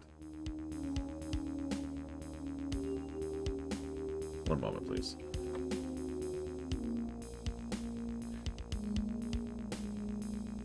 I mean, I know this was literally inspired by a D&D campaign, but, like, dice have a purpose. You don't just do them for random reasons. Or no reason. You do it for specific reasons.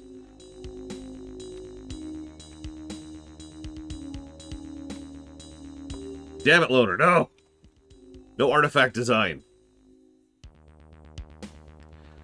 I don't believe so, Dark Day. I'm pretty sure everything you shoot is either a hit scan, in which case there is no range. You're effectively shooting a laser.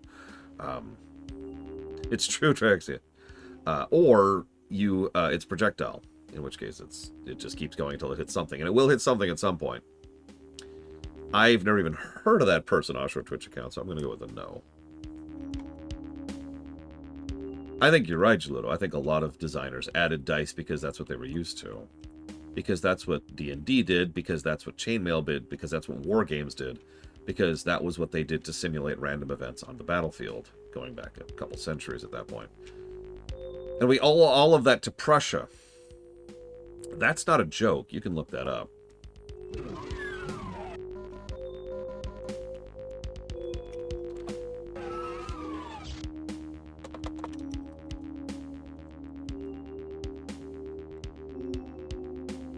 Yeah, you could trace almost all of modern gaming to Prussia. Once again, not a joke. Because Prussia was the oldest really organized large-scale wargaming, right? Like, you know, actually sitting down and having the map and having pieces and move around and stuff like that. And then wargaming directly led to board gaming and tabletop gaming, and both of those led to video games.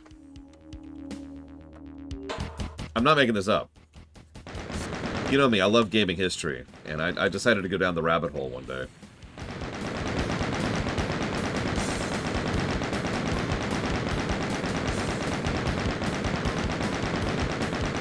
Yeah, no, it's wild to think about, Reggie.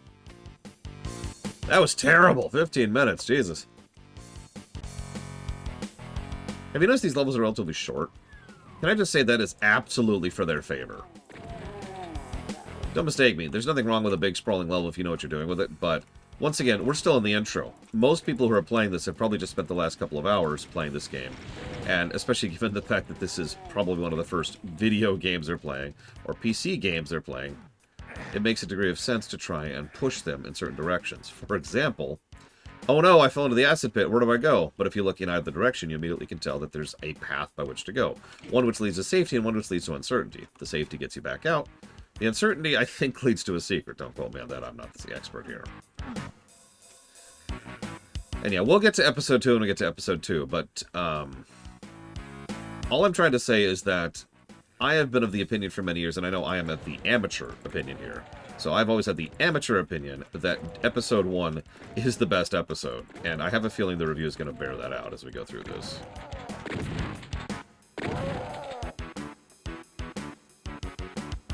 Each individual level isn't super noteworthy, but right now I'm thinking about jotting down positives for the intro levels as an aggregate.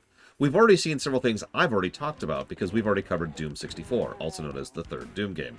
Don't question it. We'll talk about that later too. We'll probably talk about that when we get to Doom 3, actually. Hang on. There we go. Words. Oh, is this the Tom Hall map? That would be funny.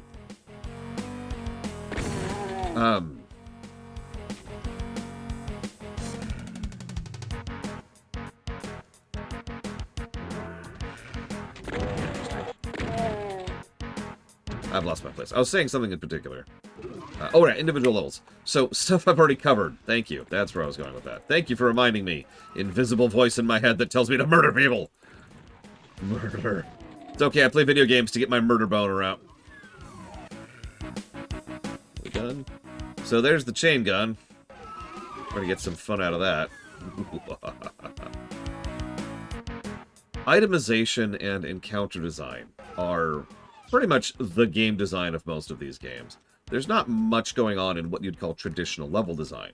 Instead, they sit heavily on ensuring that you are fighting interesting mixes of enemies at any given point in time, and trying to make sure that you are not only guided in a specific direction, but rewarded for going in a specific direction based off of items being placed on the ground and general layout.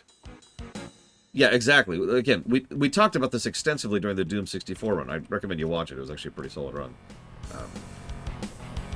So, if you've ever seen a bit of a stage where there's some random health pickups over to the side, it's because they want you to be looking in that direction. They want you to be thinking in that direction. They want you to be like, oh, I wonder what's over there. And then you go over there and check, and oh, it leads to something. It's a form of guidance. If you've played most video games, you probably encounter this to some extent or another, but my personal favorite example of this is actually back in the day with Mario Brothers. Really, Plutonia? Jesus. In Mario Brothers, they use coins for the exact same purpose. Coins are there to guide the player towards what kind of jumps they can make, and where secrets are, and how they can progress. Same thing with bananas in Donkey Kong Country, same things with rings in Sonic. You get the idea. Here they use these tiny little item pickups. Because I've heard several people over the years... I'm actually lost. That did not take long. I'm on stage 4. I'm already lost. I've heard several people over the years comment on why is it they have these tiny pickups instead of just having a big old health pickup periodically. Because mathematically, it's the same thing. If I have 5 pickups which give 1 health each, or a big pickup which gives 5 health later, there's no mathematical change there in terms of how much health I'm picking up. But I already gave you the answer. It's because of the fact that the health pickup isn't really the point. Thanks, Pyrophosphate.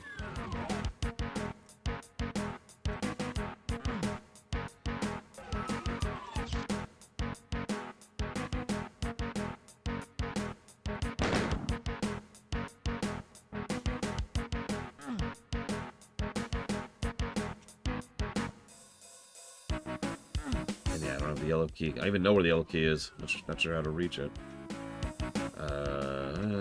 Here, maybe? I think you're lying to me, Pillagers. Now, why would you lie to me?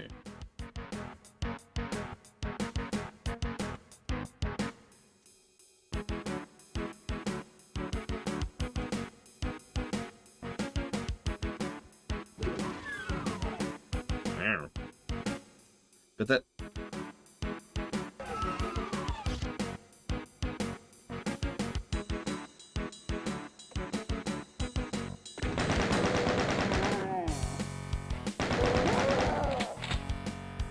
By the way, chain gun is best gun, don't at me.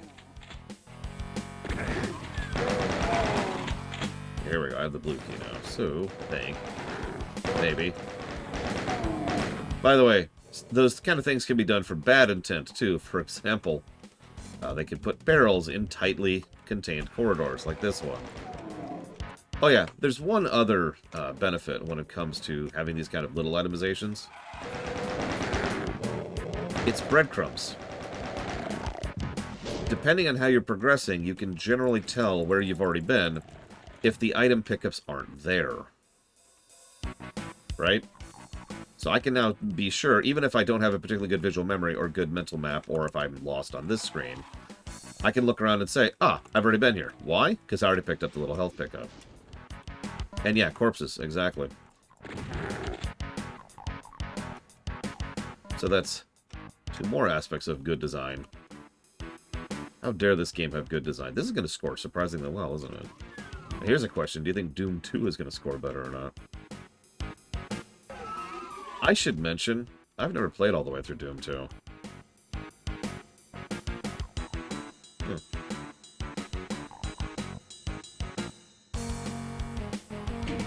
There we go.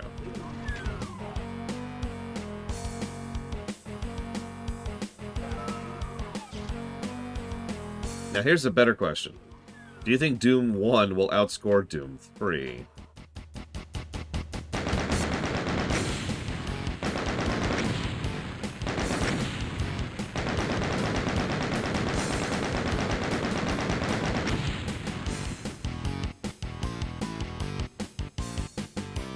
I should probably mention I'm not a big fan of Doom 3, and I have beaten that game.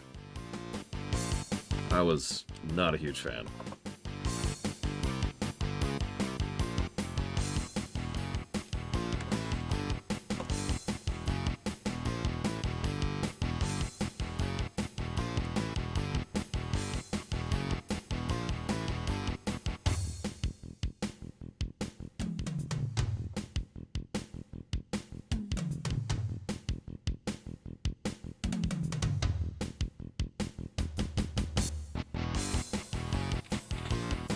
Sorry, taking some notes. Oh, we have to listen to the remix of this.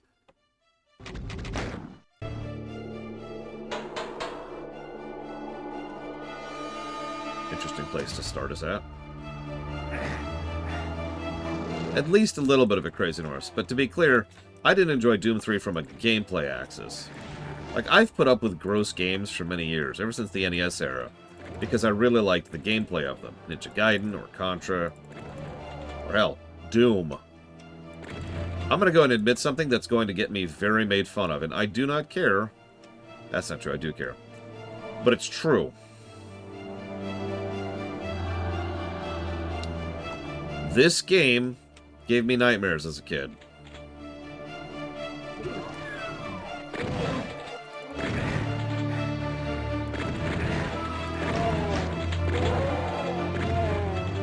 Now, the 2D ones are. You're probably thinking that's pathetic, it's just a bunch of guys with guns. And that's because you haven't seen Stage 3, or Episode 3, excuse me.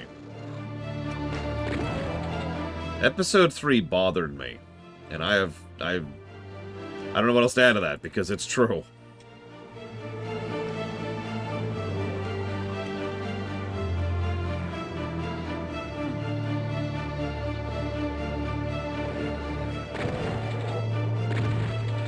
And there is gore. I'm not a gore person. I never have been. Did they just add choir to this?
Yeah, just the black wax on the candles, by the way.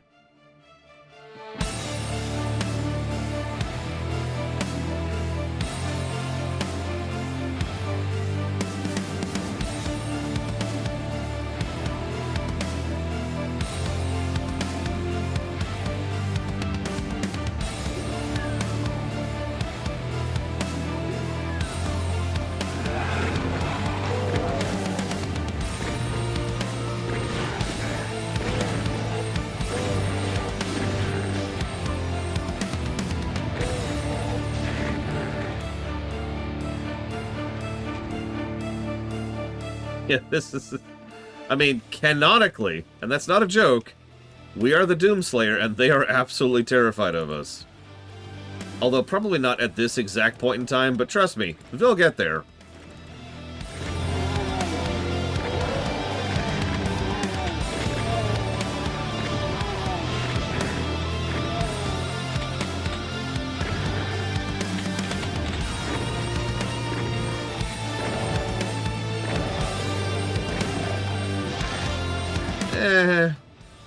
We'll talk about it, Nexus of Concordia.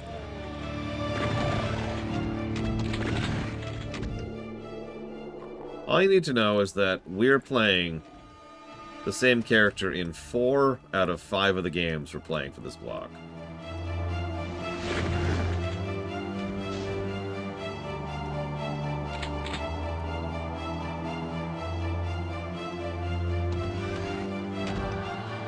Yeah, a lot of monster closets here. Now, another thing Doom has been doing well in Episode 1, and I'm sure you've noticed it. Back with Plutonium. We already covered Doom 64. I was actually asked, why aren't I covering Doom 64 again? It's like, well, we already did. There's nothing to add to it.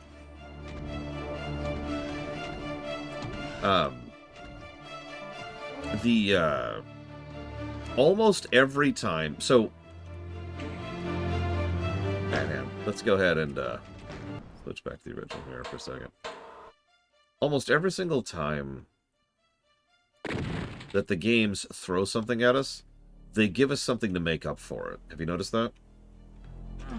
And if I might be so bold, that's one of the things that makes Episode 1 so good in comparison to most other games in general. A lot of game designers think that the only way to escalate is to be mean. Not difficult, that's different. But specifically mean. Yeah, like the troll rooms in Final Fantasy II is a perfect example of what I'm talking about. They screw you over, the end. Like, that's the end of the sentence. There's nothing else added to it. It's like, oh, here's a monster closet. Sucks to be you. Doom 1, Episode 1, and I keep saying Episode 1 because it's the one I know the best. So I'm not sure about the future ones. Remember, I played this majorly on shareware. But for the most part, in Episode 1, every single time, this changes based on difficulty, but I've shown this on multiple difficulties, we pop open an area, and there's a monster up there, but there's also a health up. Or some mobs pop out, and they start surrounding us in a room filled with ammo, right? Stuff like that.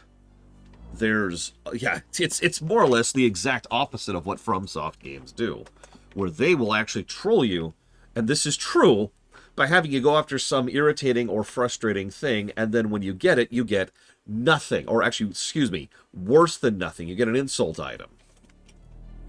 This game gives you commiserate to what it takes from you. And maybe this is just my opinion, but I think that's better game design.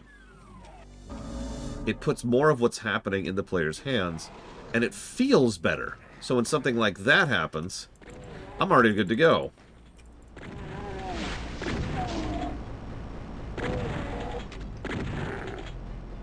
That was interesting.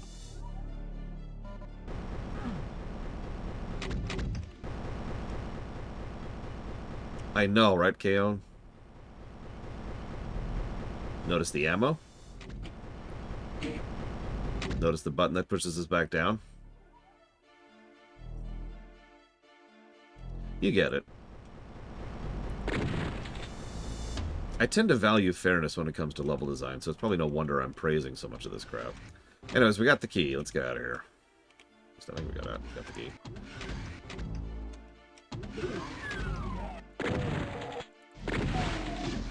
Also, this is an interesting statement.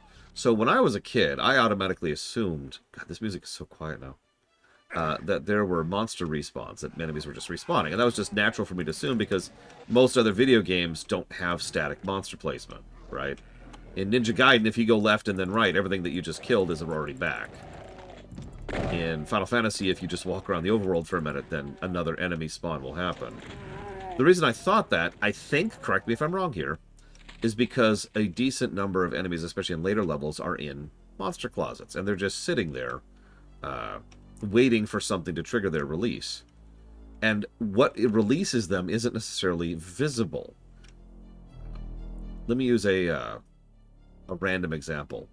And yeah, I know there's monster respawns, but point is, let's get rid of that. So let's say I'm in here, and there's like a door over here. And there's some enemies in this door. And they're just sitting there going, because they can't do anything. They're just stuck in a room. But when I go over here, and I either hit a floor trigger or I hit a door button like that. And then when I go back over here, there's this door opens, right? The closet that they were in opens up. And so then they're like, hi, what's up?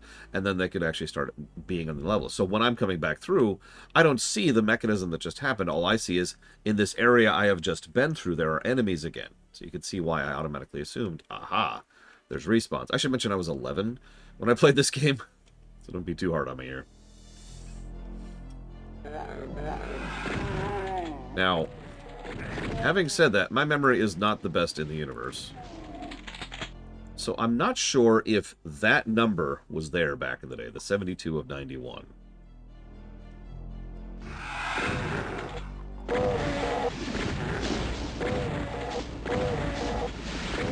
I have no memory of it being there, but that's not saying anything.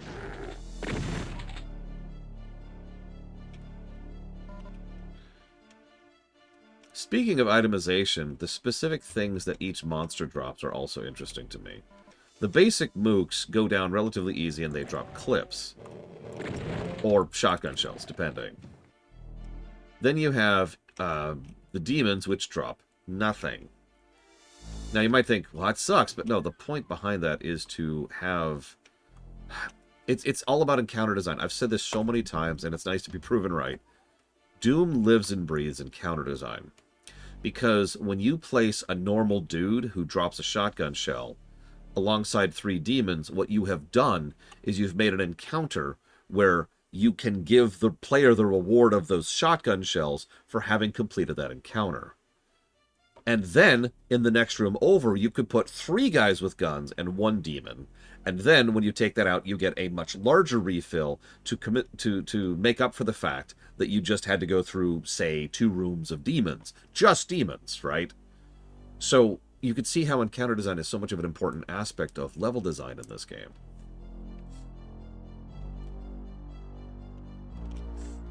And that's true, they can function as weapon drops, which obviously matters for the purposes of...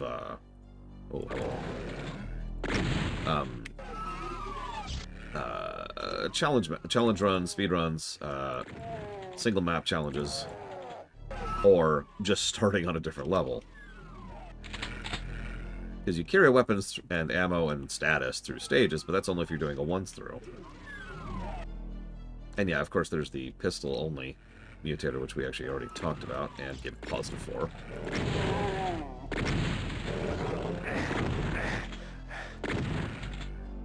There he is. I did? Oh, I did. Huh, that helps. I just backed in here. That's actually really funny.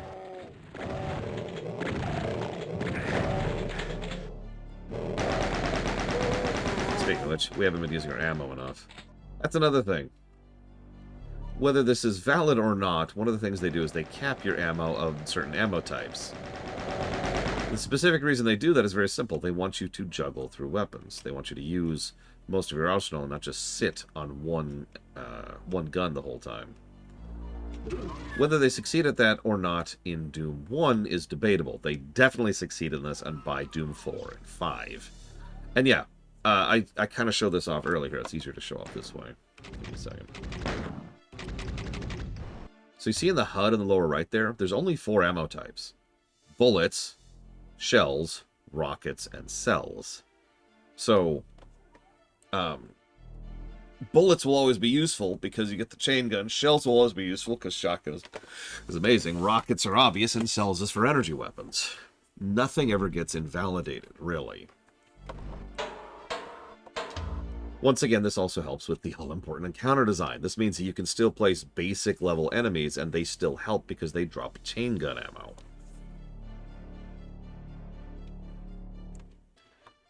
And yeah, I feel like the chain gun, or the minigun or whatever, replacing the pistol is kind of a byproduct of the Wolfenstein 3D roots. Because in that game, once you got a better weapon, there is no reason to ever use a previous weapon because they are all functionally the same in terms of ammo and in terms of damage and how the hit scanning works, other than the rate of fire. That's it. So once you upgrade to a better gun, that's your new gun. So you only ever really have one gun. It just shoots faster and faster as you're going through it.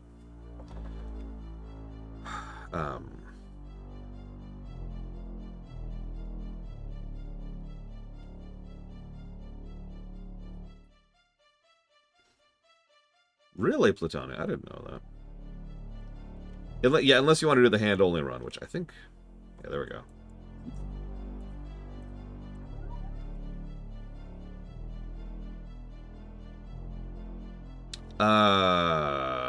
I wouldn't, Luna Ruth. I know that's not the answer you want, but you should probably be cautious on that. However, you should probably also call and ask your doctor, because they probably know better than me. The only broken bone I've ever broken was on my shin. Whatever that is, the tibia, I think. So that's a little bit of a different situation. But when I did that, I was emphasized to be really careful about everything below the waist. I got really used to scooching around on the ground because my arms were fine. So itemization, encounter design, items and corpses, level design.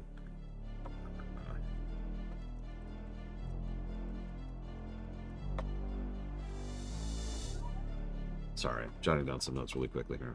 Yeah, we don't get the super shotgun until later, do we? Like, they didn't invent that at first. I will be...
Yeah, we should talk about infighting at some point.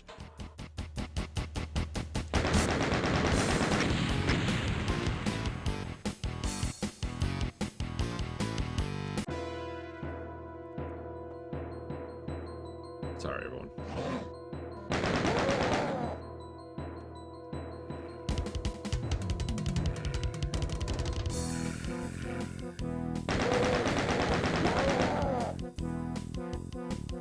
I'm almost positive that infighting started as a bug, but don't quote me on that.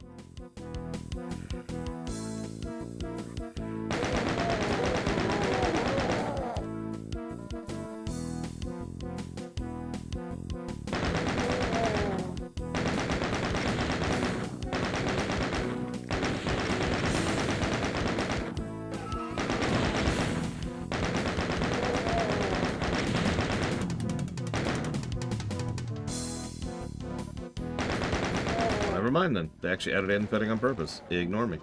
This is why I know nothing and should die.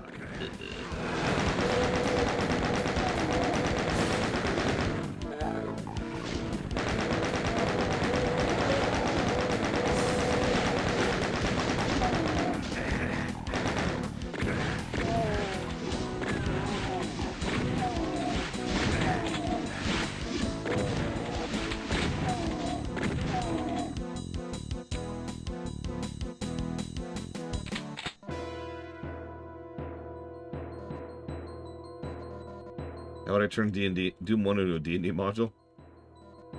Well, this would be a really boring module, I'm going to be honest with you. But it'd be really easy to do. Set up some stat blocks for each of the enemy types. Copy the actual enemy layouts. And then just map the maps out onto graph paper. Done.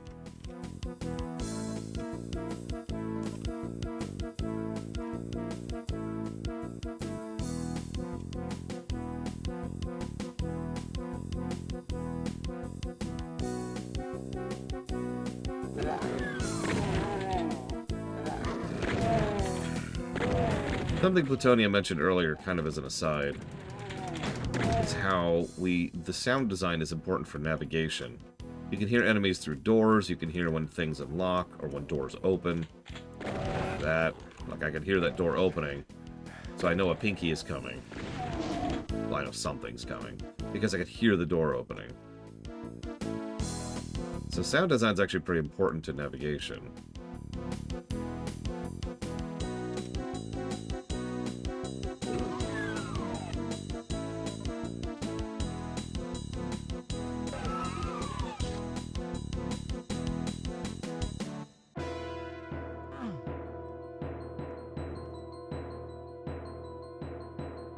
Yeah, exactly, ISE.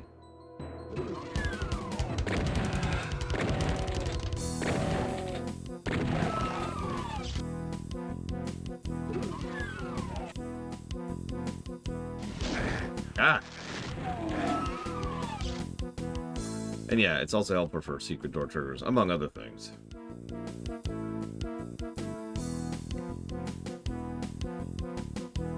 Sorry, taking some notes here, don't mind me.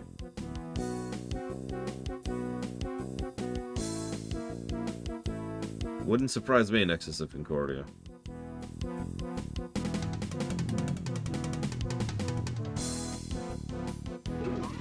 Yeah, no, this is a dumb game for babies who only like to play violent video games. FNAF. There was a bit of that back in the day, but if I'm being honest, speaking of someone who was gaming back when this came out, damn it, Kenning Scout. That died out very quickly. Most people realized very quickly that this was a fairly well-made game and deserved a lot of the status it got. And the only holdouts were idiots who are not worth listening to anyways. This was before the ESRB, yes. If it's before Mortal Kombat, it's before the ESRB. I know Mortal Kombat wasn't the only game that did it. We have to give some credit to Night Trap for that as well.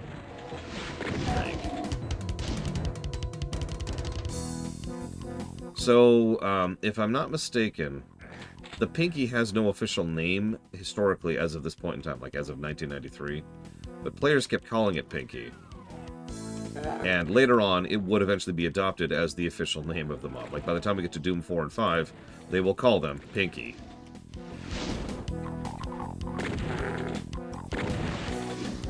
Correct me if I'm wrong on any of this, by the way. I'm going off of some vague knowledge here. And I'm not that much of an expert.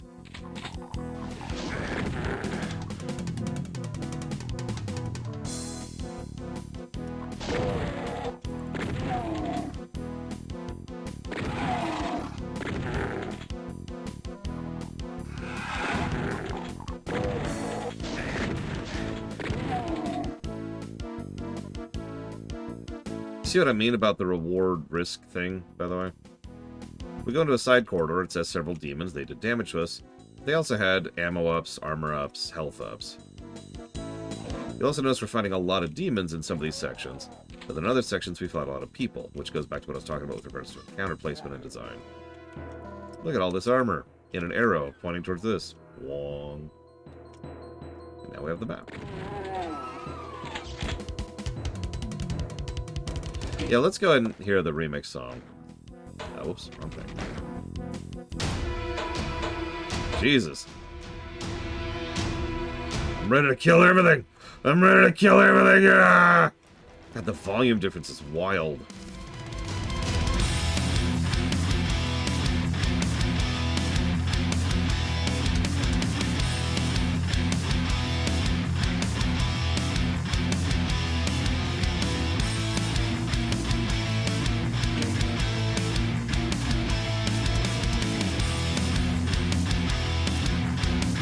Suddenly, Doom Eternal.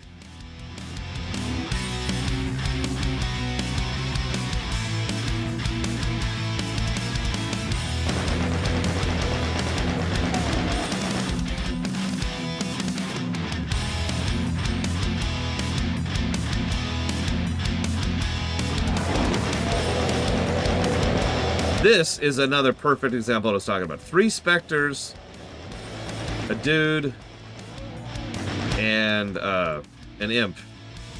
And yet, we've got a rocket. The dudes, of course, drop shotguns, and we've got 2 big health ups in here. That's exactly what I was talking about.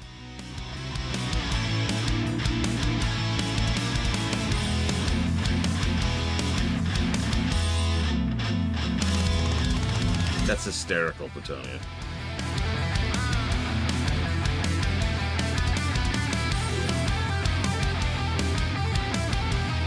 Yeah, I was thinking single positive for spray work, just like single positive for brickwork.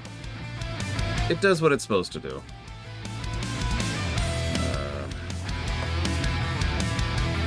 Cool.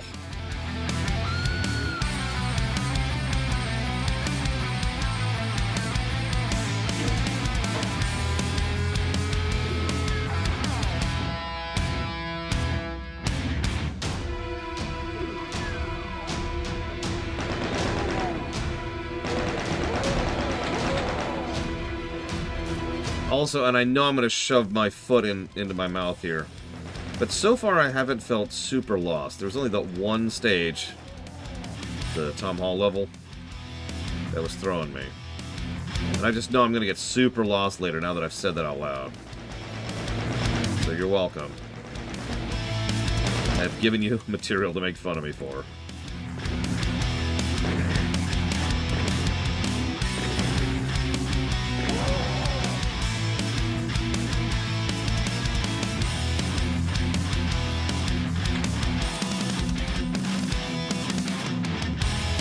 Yeah, so far we haven't had a lot of the samey corridors problem. There's actually a specific stage, which I think I remember enough to identify. I know it's in episode 2 or 3. It's not in episode 1. We'll see if I can identify it when we get there. But I remember that specific stage giving me issues. No, that's not the one I referenced earlier.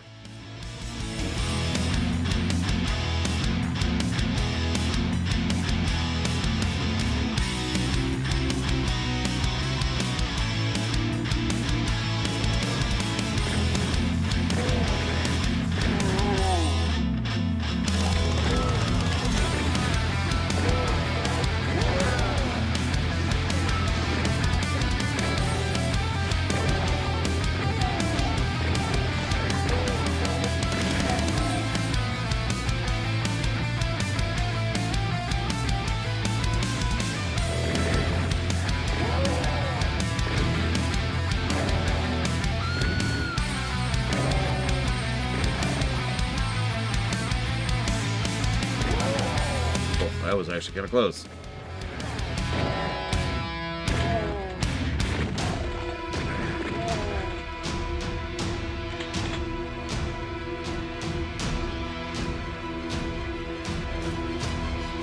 Don't worry, we'll have our fill of metal when we get to Doom 4 and 5.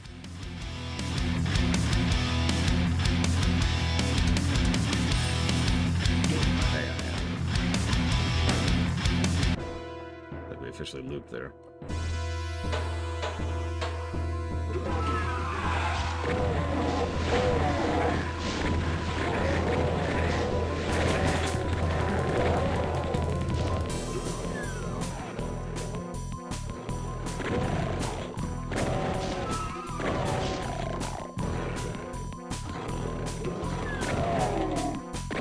Oh yeah, by the way, enemies can open doors.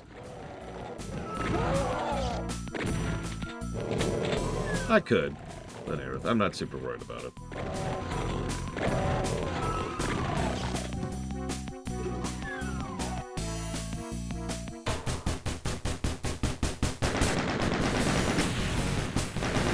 That's why I pointed it out, Blitzball.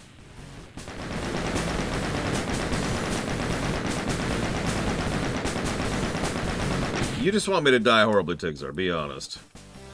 Be honest.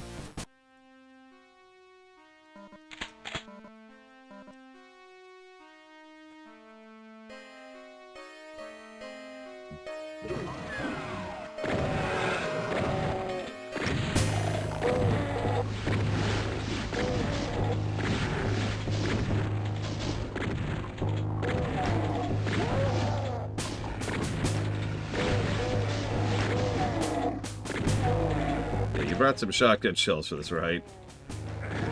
No, you're doing pistol only? Well, I got news for you.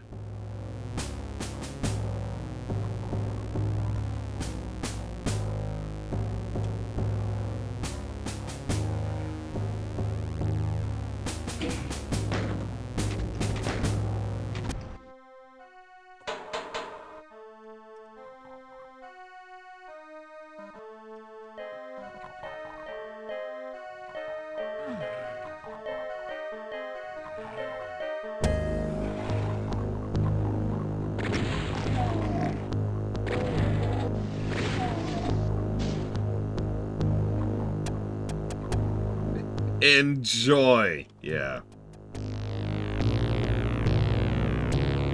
This is for you, Talia. This is for you. You asked for this.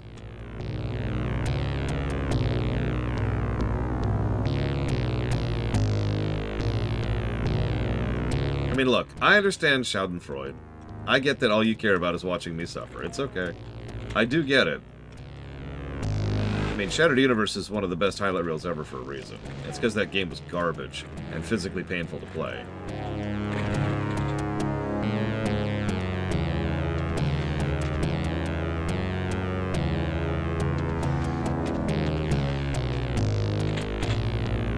Oh God, Starfield. That highlight reel is something that I'm going to owe Mr. Red a beer or 15 over. See, what it needs to happen is I need to win the lottery and then be like, Mr. Red, I got good and bad news. The bad news is I'm going to need that Starfield highlight reel. The good news is, conk. Oh, it's terrible. Jesus Christ.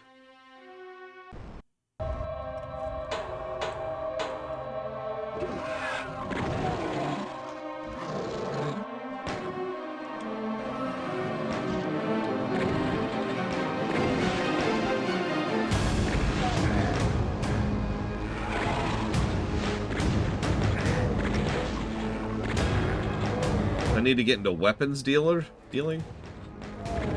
Got it, I can do that.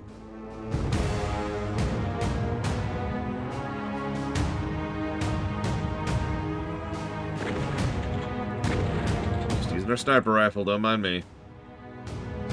God, I never really processed this before, but I lean on the shotgun a lot in these games. You're gonna see that in the future Dooms as well, by the way. Oh, and I never answered Black Malkin's question. Oh, whatever. I'm stupid.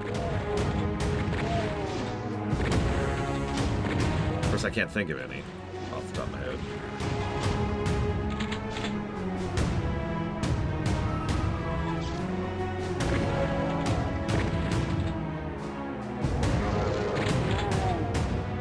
mean, wait until we see the shotgun that has a grappling arm attached to it.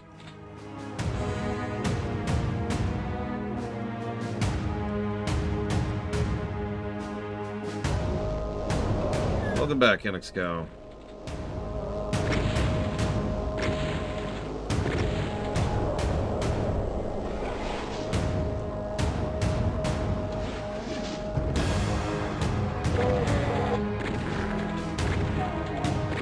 See the blue key. Something else they've been doing pretty well in episode 1 so far is peeking, I believe is the term for that. And I can explain it right now. There's our destination. This is peeking. We can't reach where we're going, but we can see where we're going. Dark Souls actually relies on this quite a bit when it comes to its level design. They want you to see where you're going and have an idea of what you want to accomplish. Now, hang on. Yeah, Half-Life does this too. There is an asterisk when it comes to peeking, because peeking can also be extremely frustrating. If you do a thing where you could see a path here, and then you could do this, cool. If you do a thing where you could see a path here, and the actual path is to go over here, and then up here, and through here, and down there, and off to the moon, and then come back, and then go over here, that's just irritating. At that point, the peeking doesn't actually accomplish anything. At least from a game design perspective. The whole point of peeking is you get an idea of where you're going, and so you can kind of have a vague mental map of, that's my destination, right?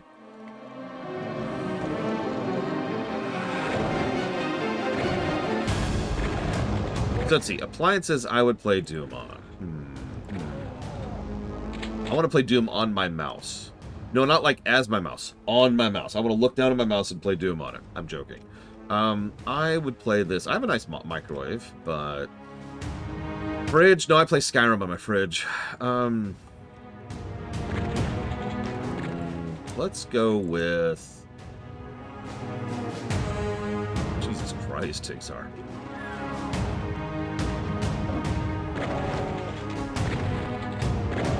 I actually do have a printer.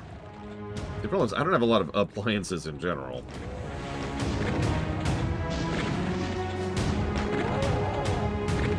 Let's go with my car. You know what? Yeah, I've actually got a display screen in my car. I want to play Doom in my car.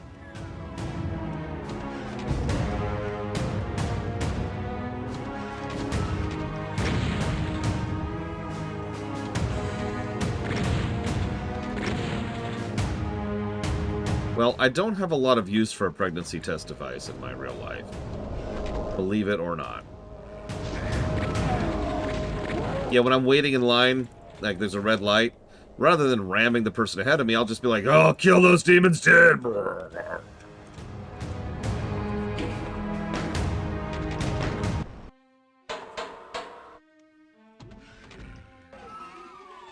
Hang on, I have a theory.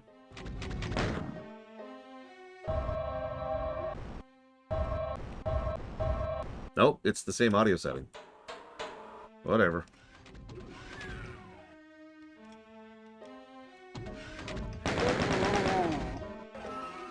Judge, I'm sorry, I didn't mean to ram all those cars, but I was killing demons.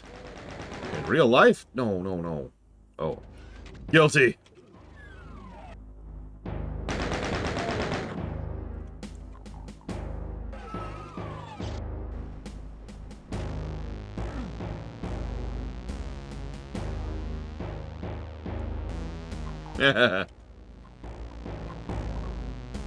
Sorry, Your Honor. I was called to a higher task of ripping and tearing.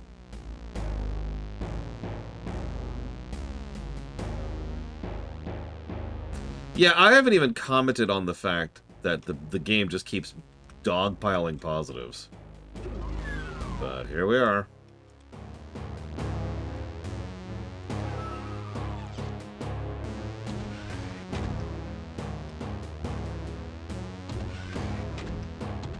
Wait, hold on. I've got it. Hear me out. Anybody remember drive-ins? Drive-in theaters? Or drive-thru theaters, or whatever those are actually called?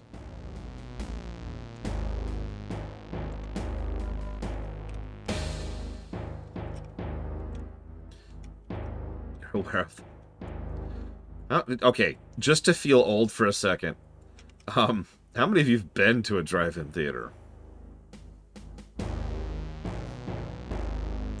I actually legitimately think that they can make a comeback. I think there's some validity to that. But let's not go into that for a second.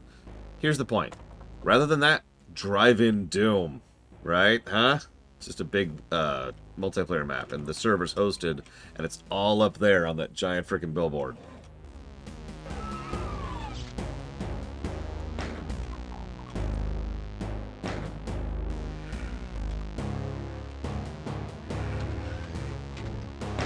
There it is. This is what I missed earlier. Look, it's not my fault that in the early and late Reagan era, they decided to make cars effectively mandatory for the entire country, okay? There's nothing we could blame on that crap. Anyways.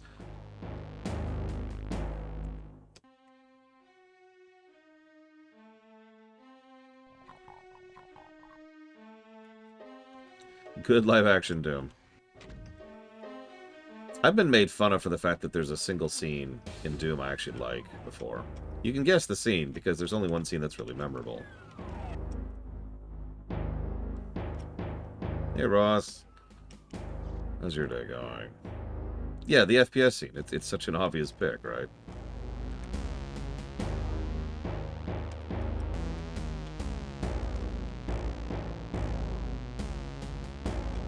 What's a tyranny? Was that the thing that the current standing president actually shut down an entire strike for? Because the country would not operate for longer than a couple of weeks without the trains running. And so had to strike or had to break the strike legally. Had to.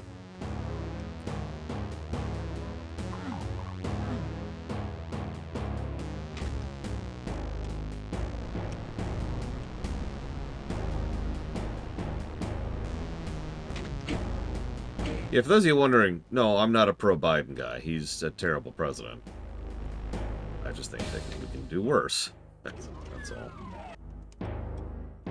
Yeah, no, Resident Doom. So called for a reason.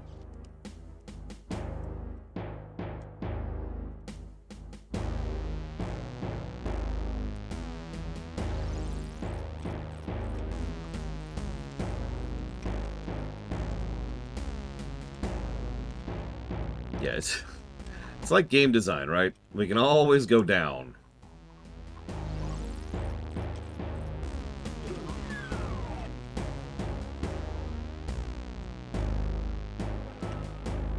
For the record, I'm actually pretty pro-union. I don't mind saying that, you know, outside of polemic week. Unions aren't perfect, they have plenty of issues. But it's one of those better than the alternative kind of situations, and they do a lot of good. It's also one of the only actual bits of, for lack of a better way to put it, power that most everyday workers have, and I also tend to be fairly pro-worker. Hello. There's one of those monster closets I was talking about earlier. Yeah, unions brought me a 40-hour work week.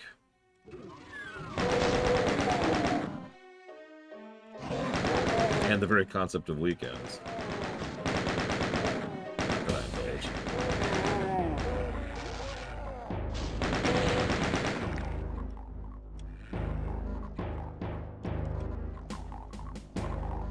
It's actually funny, I got called edgy recently.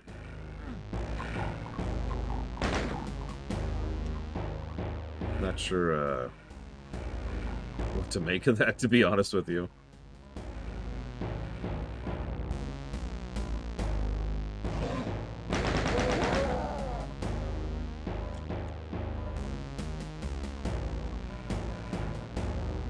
Oh yeah, speaking of which, suicide! There you go, YouTube. That's a freebie.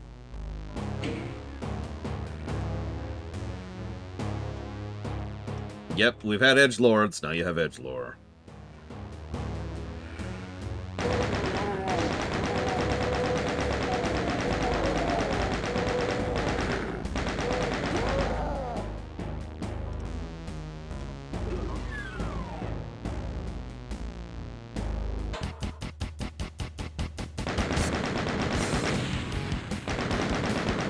I actually did turn it off, Tigzar. Although I'm pretty sure it was off by default, now that I think about that. Whatever. It's off.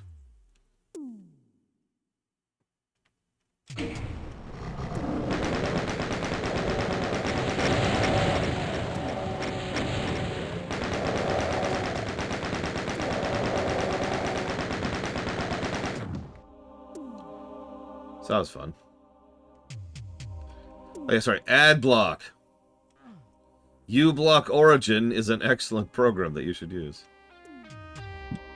Yeah, I was gonna say, time to beat the game.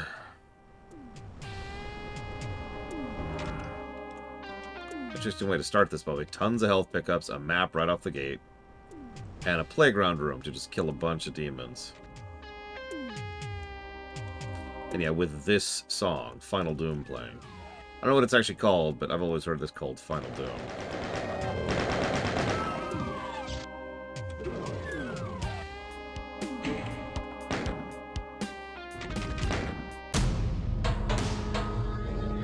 Hey, DC Maven. Also, notice we have straight-up boss pickup rooms here. Just ammo and guns. Thank you, DZ Maven. Always appreciate you.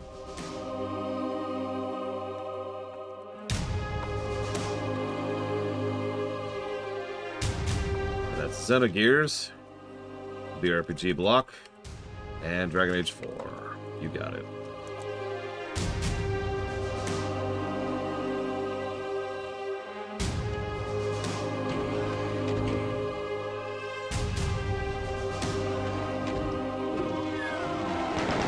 So, first time we see these big boys.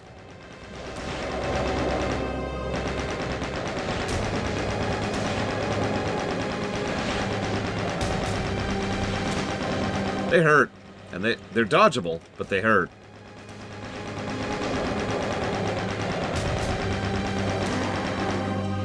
They got a pile of health, too. But, as usual, there's pickups throughout the area. Of course there are. This is a Doom game.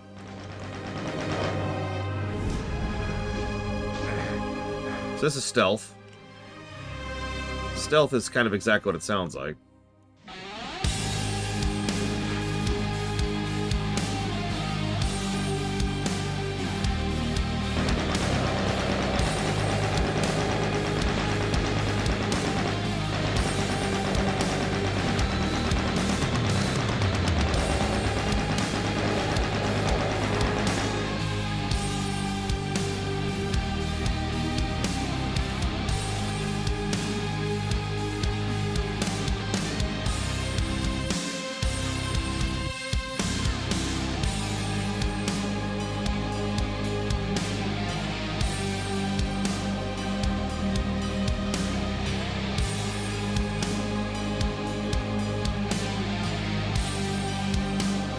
Remix.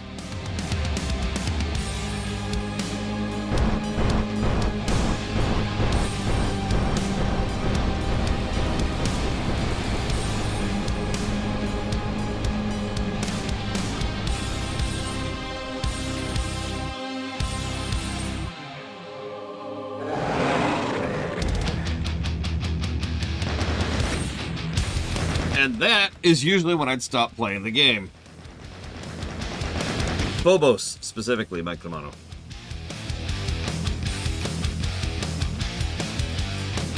Yeah, so for those of you not aware, what happens there is we actually died.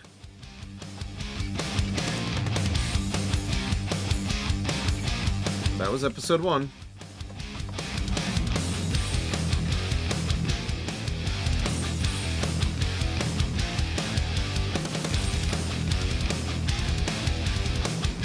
I'm sorry, how's it a downgrade, Arcandale? Help me out here. Anyways, we're dead, so that's cool. Hope you enjoyed that.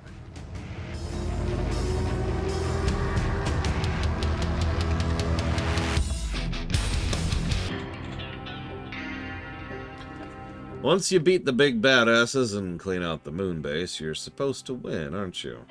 Aren't you? Where's your fat reward and ticket home? What the hell is this? It's not supposed to end this way. It stinks like rotten meat, but it looks like the Lost Deimos base. Looks like the Lost Deimos base. Looks like you're stuck on the shores of hell. The only way out is through. To continue the Doom experience, play The Shores of Hell and its amazing sequel, Inferno.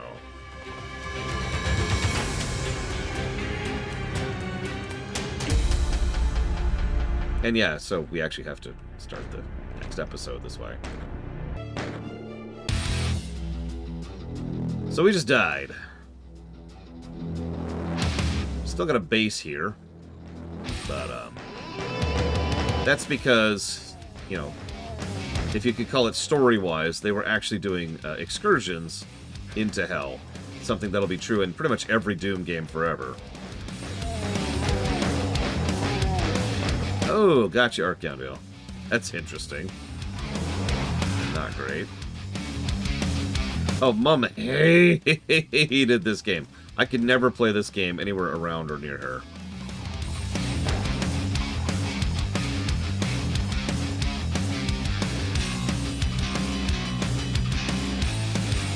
Oh yeah, it's definitely satanic. That's why we're going and killing demons by the droves, after all. I mean, that's what you do when you're being satanic, is you kill demons! You idiots! Why are you so stupid? Do you not use your brain? Is that what this is?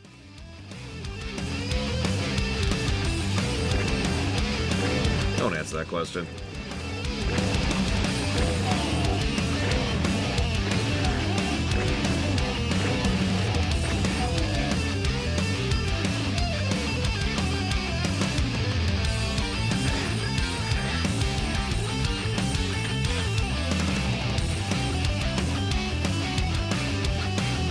That's a good point. We're looking at the demons while we're killing them. That's paddling.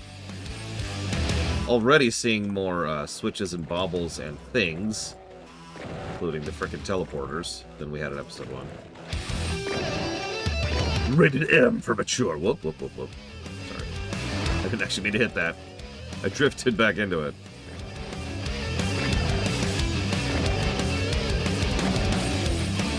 You forgot rock music specifically, Tigzar.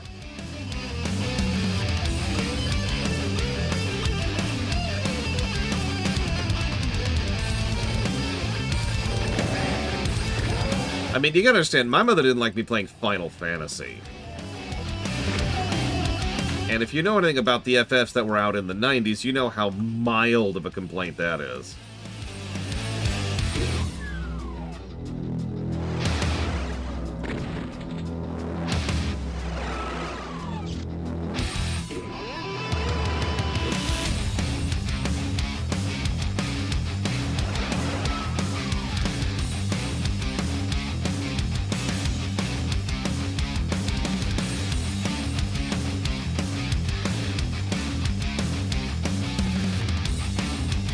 Really, Archangel? That's strange.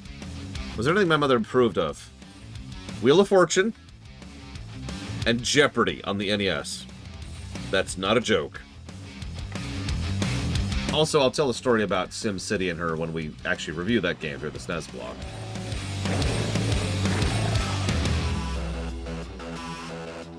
My mother actually goes gambling on a regular basis because there's nothing wrong with gambling, after all. Oh, hello. Our first Cacodemon, I believe.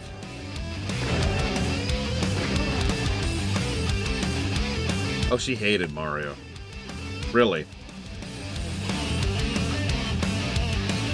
Now, I know the next question out of your mouth, which is going to be, why? But unfortunately, I don't have an answer for you.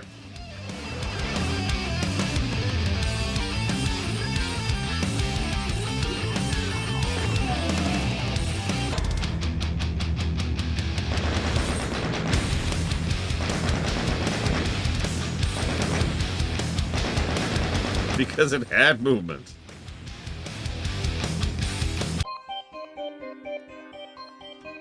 Yep. UAC all over the place. Pretty sure most of this brickwork is directly thanks to Tom Hall, so thanks for that.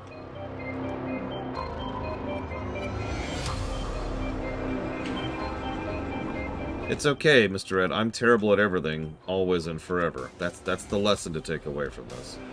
That's the lesson I took away from it.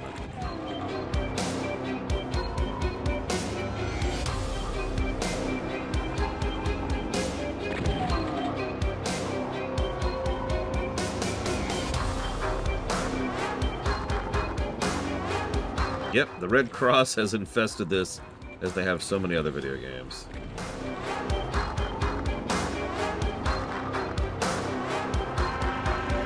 I mean, we've played some decent games, but I'll admit, none of the games we've played lately have had the replay tag. except for Hitman, I think. Excuse me, I should clarify that sentence. Exactly, see? Green cross. That's what you think of when you think of health, right? Is the green cross. So now we're in some kind of castle thing? That's a little weird. I wouldn't worry too much about that.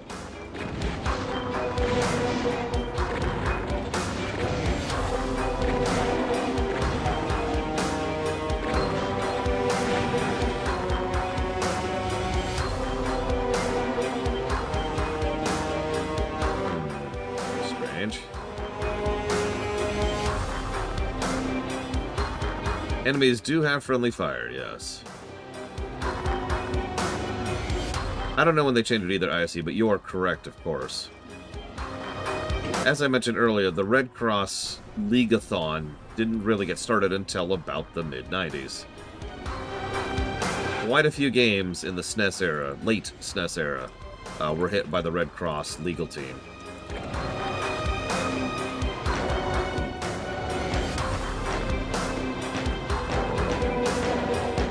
Low here, but...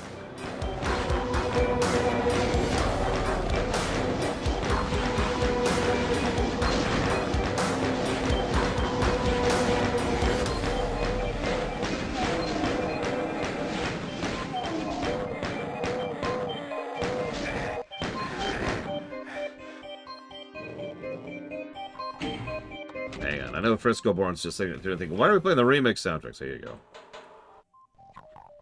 Remix soundtrack a go.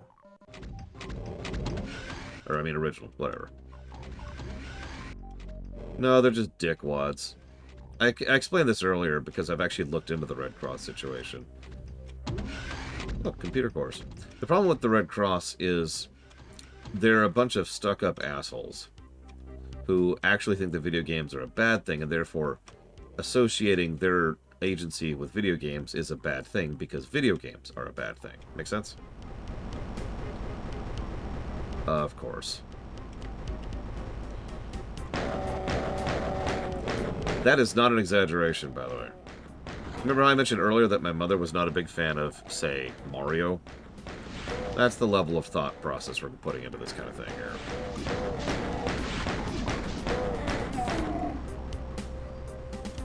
Okay, we are now totally out of ammo.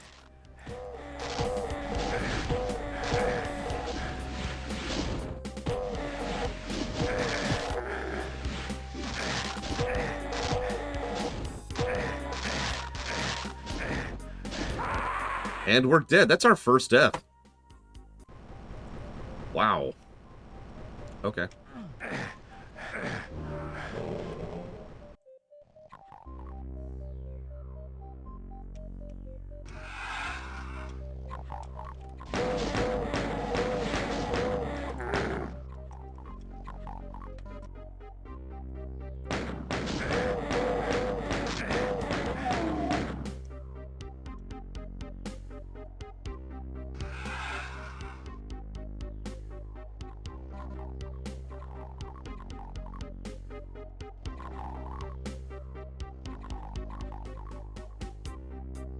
Tyson category.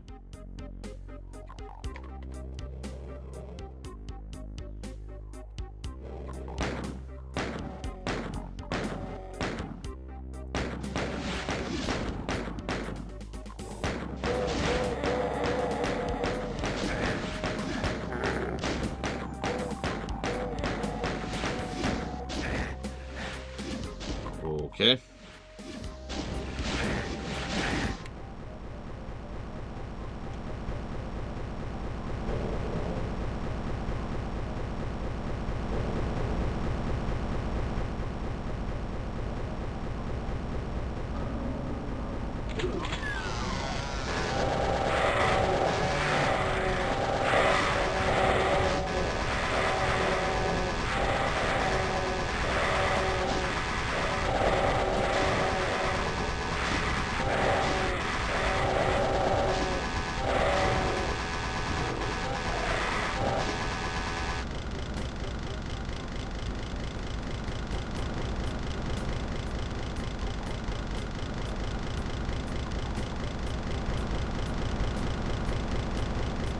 I didn't expect to live through that, I'm going to be honest.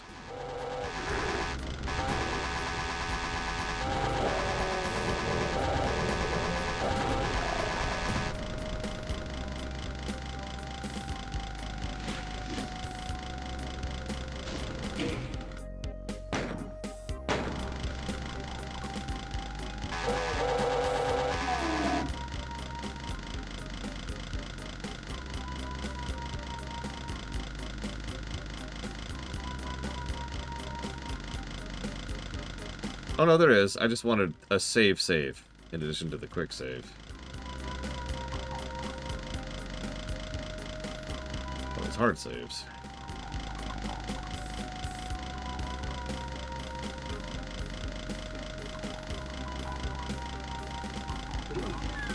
Hey, Justin.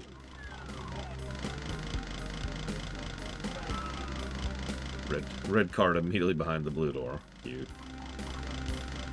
Yeah, there's one quick save slot, if I'm not mistaken. Please correct me if I'm wrong. No, I haven't, Ryman. Someone mentioned that earlier, and I didn't get a follow-through on that.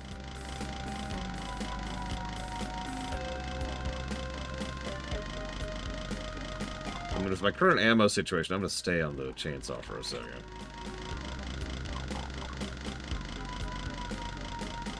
Yeah, I noticed that, Plutonia.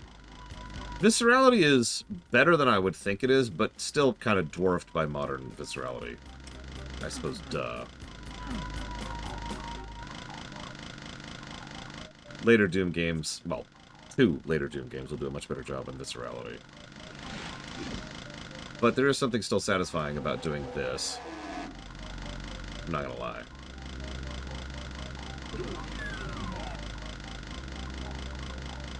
Yeah, I'm thinking single positive territory. A lot of it's on the sound design, I would say, which is just something this whole game is doing really well.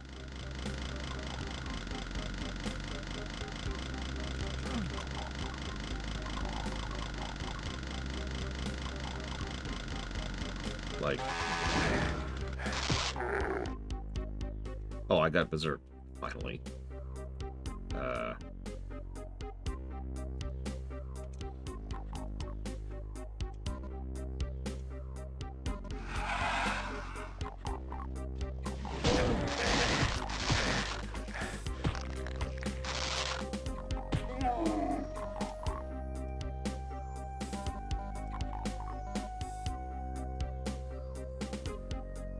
Hey, Valerian, 1 second, please.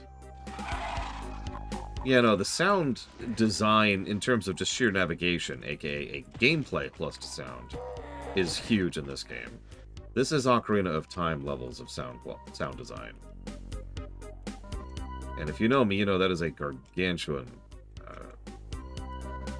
compliment.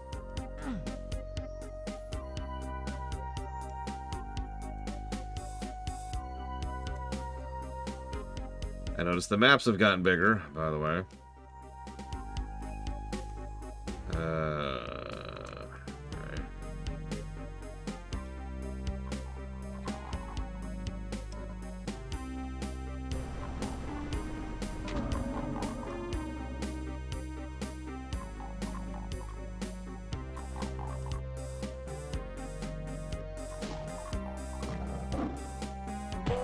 Okay.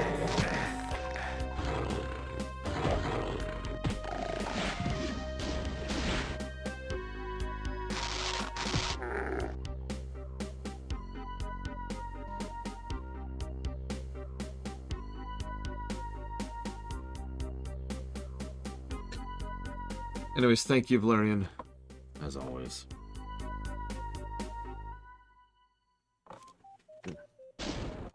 Well, see, Quake is against eldritch horrors from Cthulhuism, whereas this is just demons. And we all know we're far more in favor of Cthulhu than demons, right?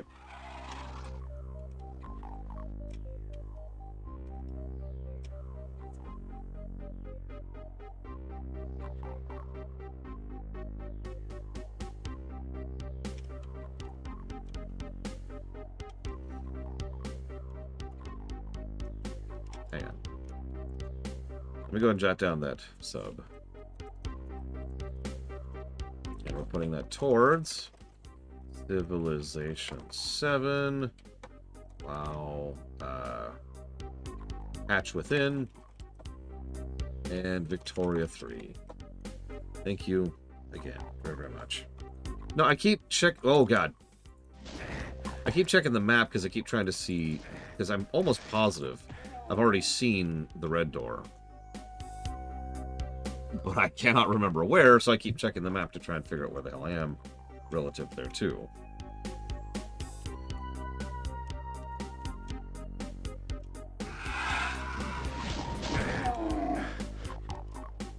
Oh, that hurt.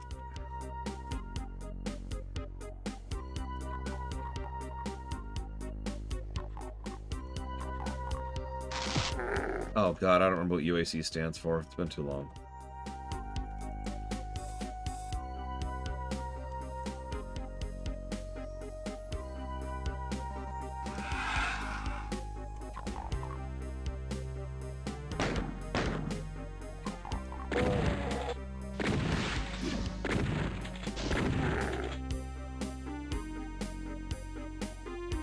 Health status. On the verge of death.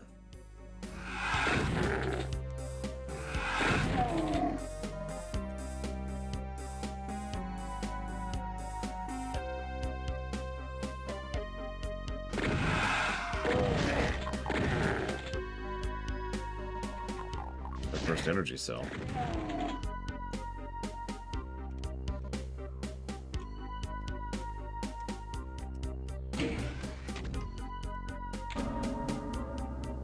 That is actually my favorite gun in this game, believe it or not.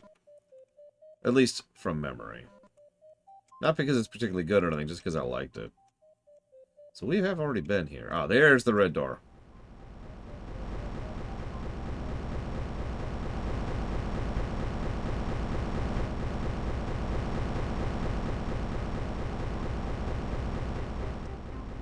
No, this is just the plain old plasma rifle.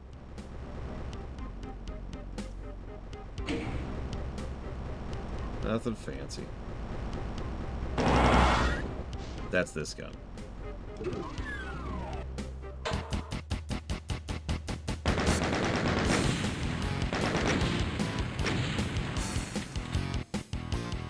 Okay.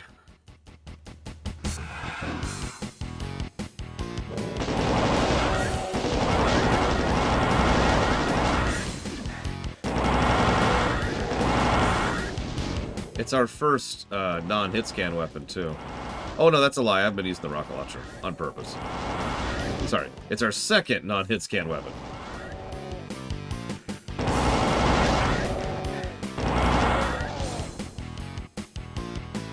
Oh, yeah, no, this thing goes through ammo like crazy.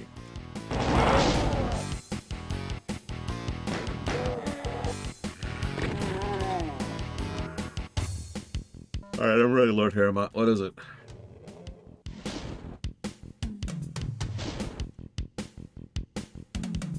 That's true. With more money and treasure and even romance.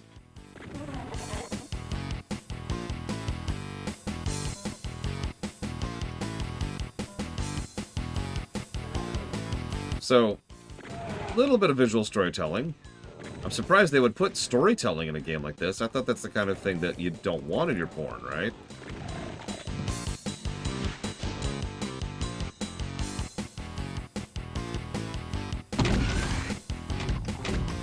But yeah, you notice how we've gone from nothing but military-based stuff to military-based stuff in some kind of alien facility, and bit by bit, it's going to drift more and more into, you know, hell.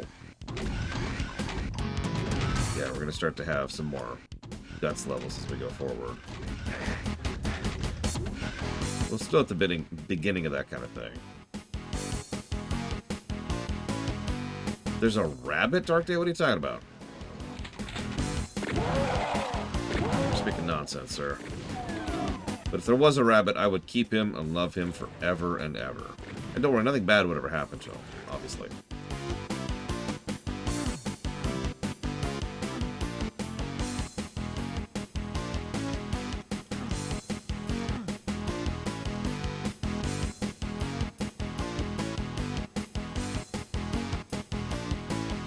Okay, I realize that my sarcasm is hard to read sometimes, but obviously I know about the rabbit guys. Come on.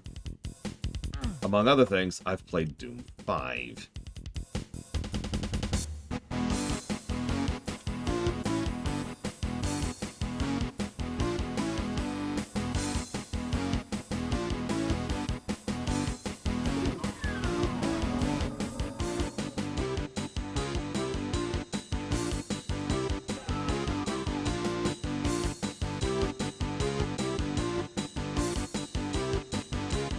Thank God for that, Dakota. If we ever hit that terrible, terrible point, we know we have truly lost.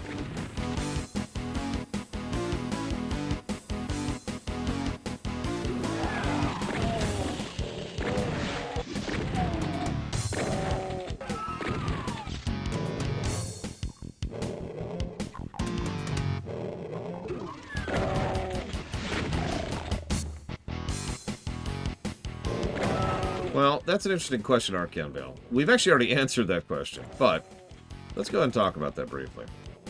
So let's say there's a game that is extremely modded, right? Does that game get pluses for the fact that it has been so modded over the years? I don't actually like that.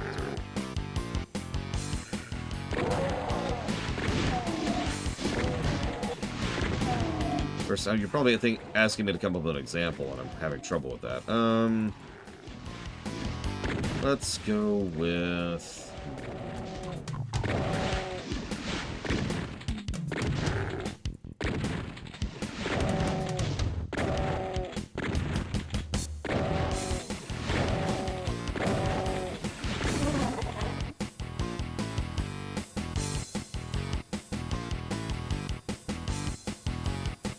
System Shock 2. Let's go with that.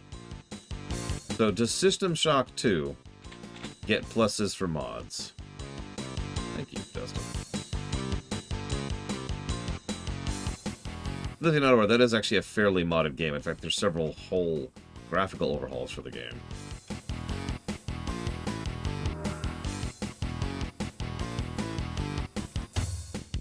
I don't think pain elementals were introduced yet, but don't quote me on that. We're officially out of most of my knowledge about this game, admittedly. Because as I've said several times, Episode 1 was my bag back in the day. I barely played 2, as in Doom 2. So the answer, of course, Arcan Bale, is no, of course System Shock 2 does not get plus for mods. Why? Because System Shock 2 did not do anything to make those mods happen other than existing. It's like giving a plus to a rock for the sculpture that you made. However, what we do gauge for is how many tools, how much accessibility, and how much availability the game puts into the hands of the player in order to allow the player to then mod it. In other words, we don't really review mods. Well, we can and have reviewed mods, but my point is, we're not reviewing for mods. We review modability.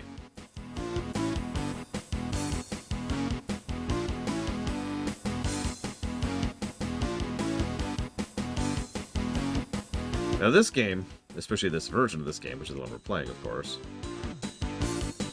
there will be a second stream today, Zara.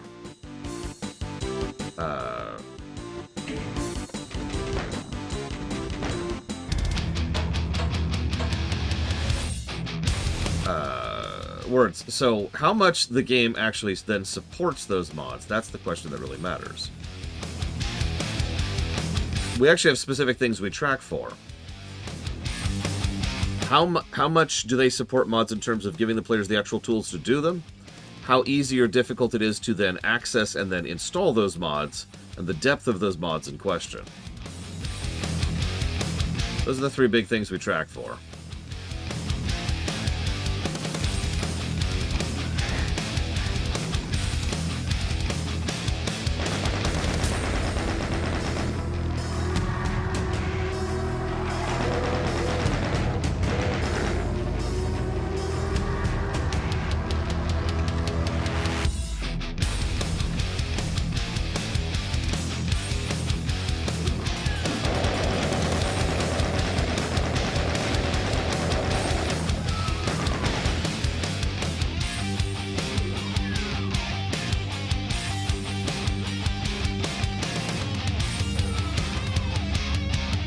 Exactly, Pithy Panda. And the depths of modding you can do in Morrowind is pretty high, so it'd get positives for that. However, the accessibility of those mods is actually pretty low. It's irritating getting mods working in Morrowind. There's a reason load orders exist, right?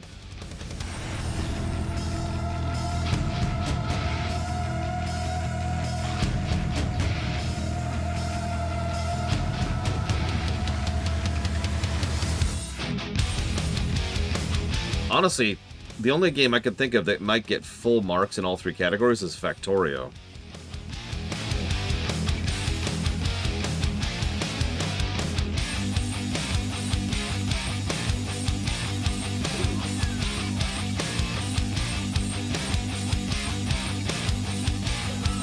Oh, that's true. RimWorld probably would as well. My bad.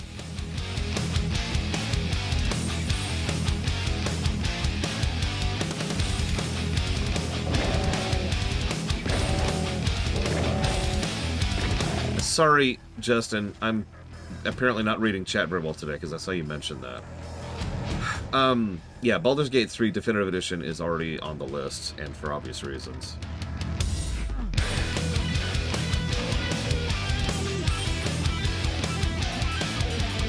But then I played a fan games. Case by case.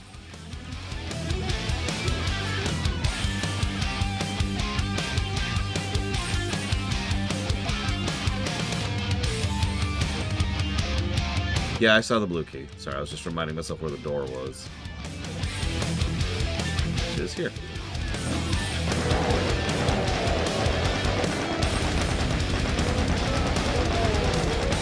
The ammo.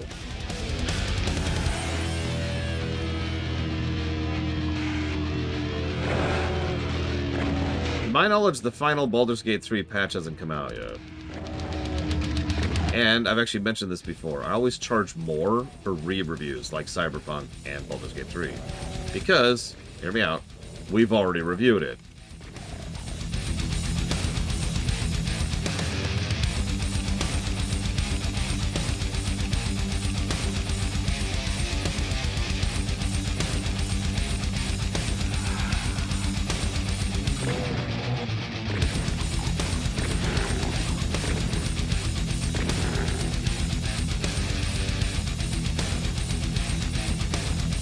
Good luck, Lord Irma. Hope you have fun with it.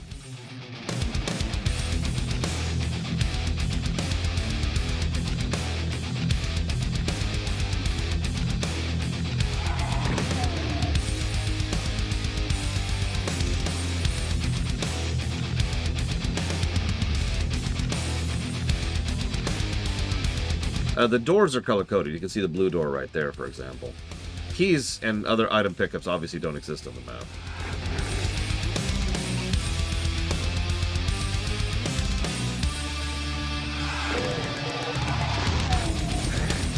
I mean, it makes sense, Pithy Panda, right?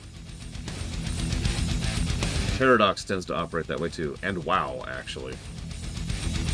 A lot of mod functionality has become default UI in WoW at this point.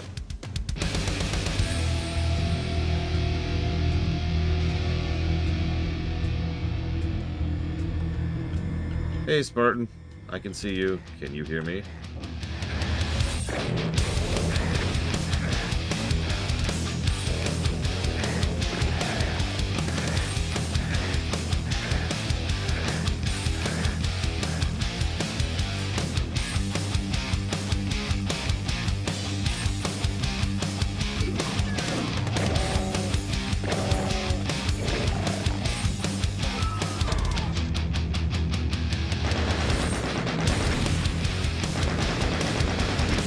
That's weird, Lord Hermon.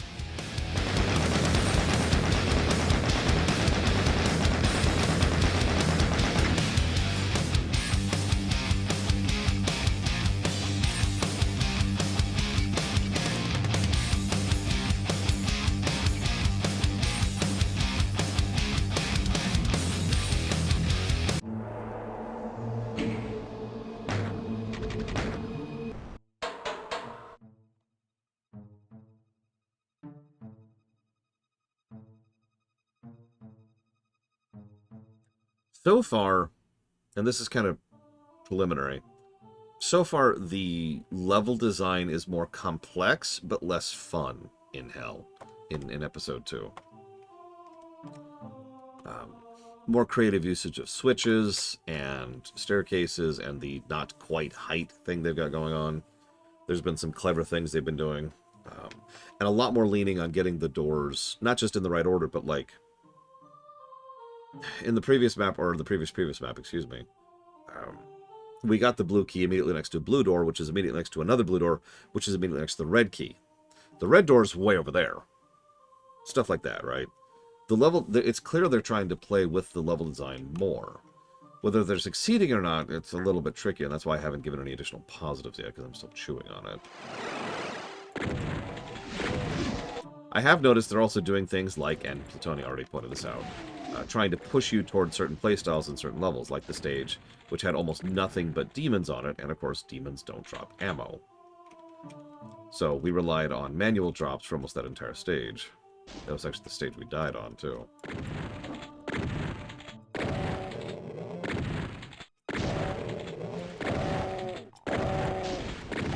Oh yeah, we're also leaning more towards maziness, because this is a dungeon crawler in several ways. Makes sense. Ignoring the obvious D&D inspirations, dungeon crawls are actually really big at this point in time on the PC gaming scene.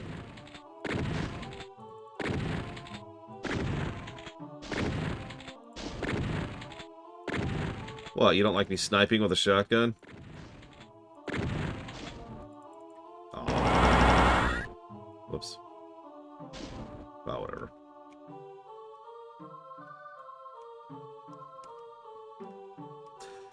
FF6 is a very story-focused game, Kaon. And that's all I'm going to say about that. I don't want to bias you one way or the other.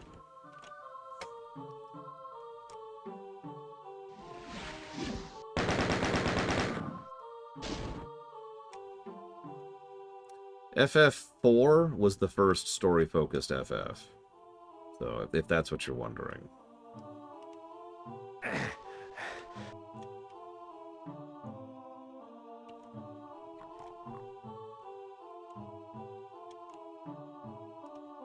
I have memories of this area.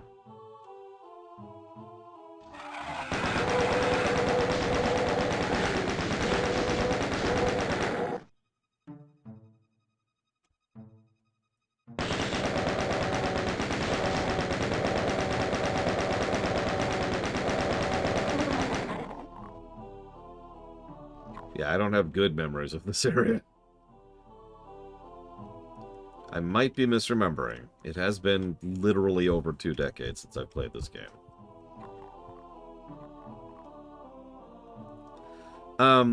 So you've got 2 basic options, KO. You can play the original SNES version, in which case you're just good to go on that. There's several ways to get a hold of that. Emulation is probably the best way to do that. But if you want a more official version, a more modern version with more modern quality of life features, that would be the Pixel Remaster, which you can pick up on Steam or on the Switch, and I believe other things as well. So, there's our Zelda equivalent. Bosses becoming trash mobs. RPGs pull this a lot, too.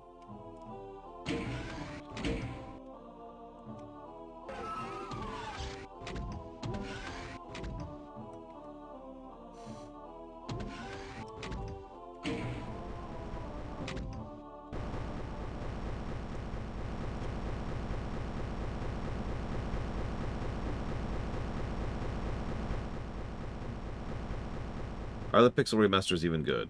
So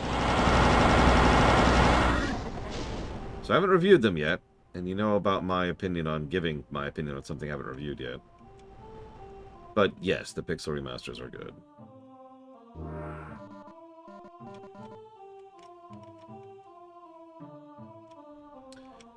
I use SNES 9X, I believe... what's it called?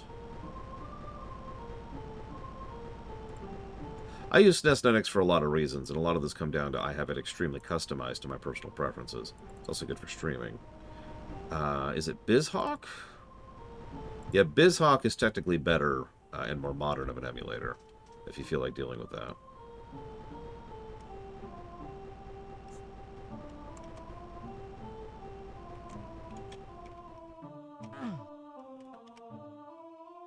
They're more faithful to the original than I would like off your Twitch account. But they do add quite a few quality of life features, and that's the big improvement.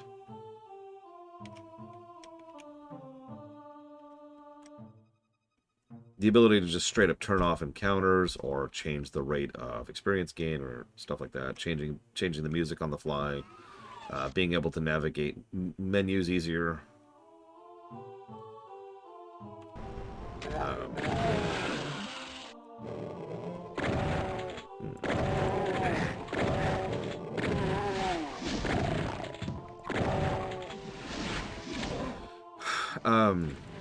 Little specific changes like sword tech can be charged while inputting commands now. It's a little bit easier to do blitz inputs, stuff like that. It's quality of life.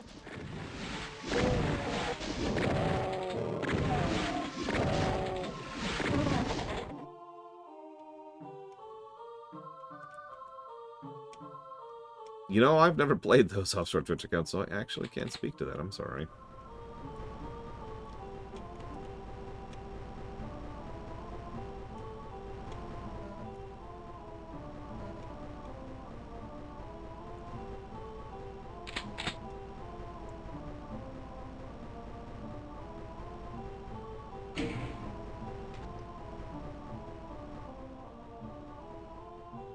Yeah, this song sucks.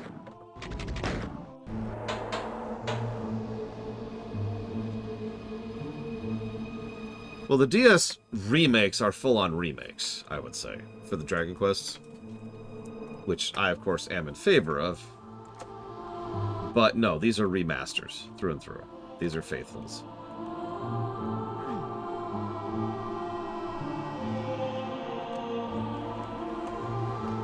See you around, Archeon.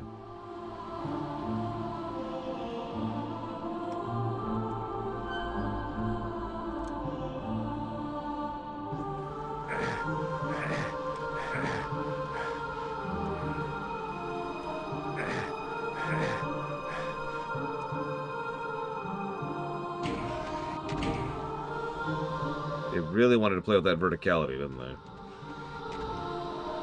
That's another thing. Wolfenstein 3D, completely flat.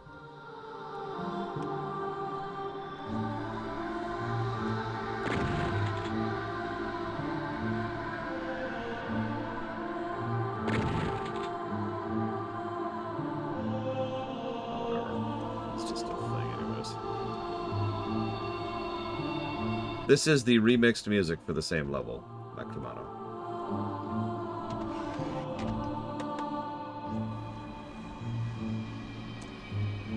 Well, I have a feeling Head-On's gonna beat this in the story axis. Call me weird.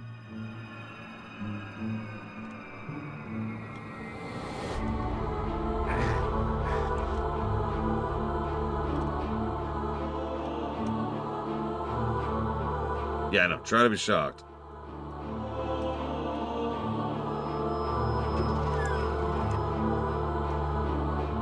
Well, that's not hard on the eyes.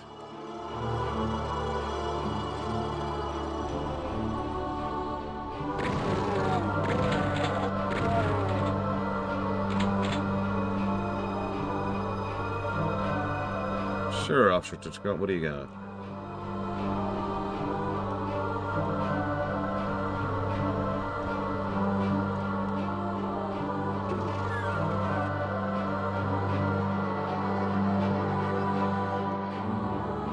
Yeah, I don't think Twitch enjoys that very much. If I sit very still, it's probably fine, but if I start doing this...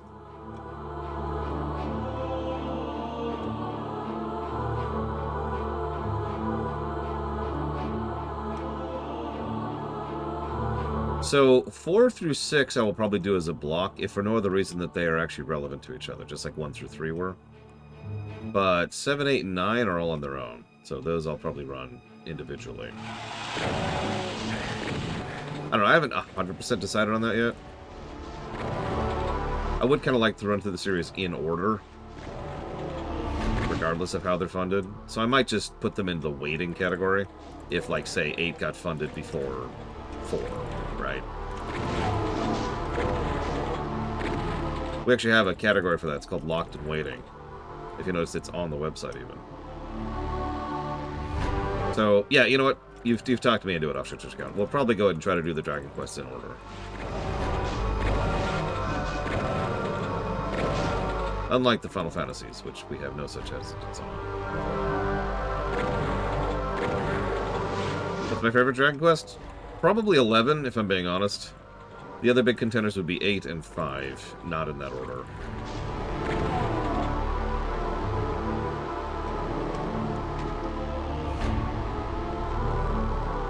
That's a waste of ammo. Also, I think that's our first real, like, spine and meat thing we got going on.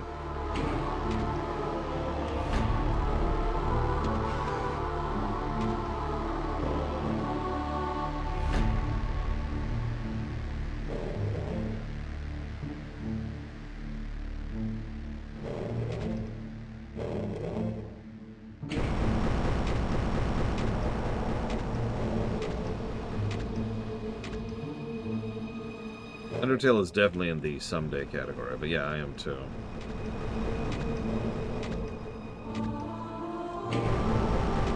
You see what I mean? More playing around with this staircase concept, more playing around with verticality, more playing around with switches. The level design is more clever, but I'm not sure if that makes it better, as absolutely bizarre as it probably sounds.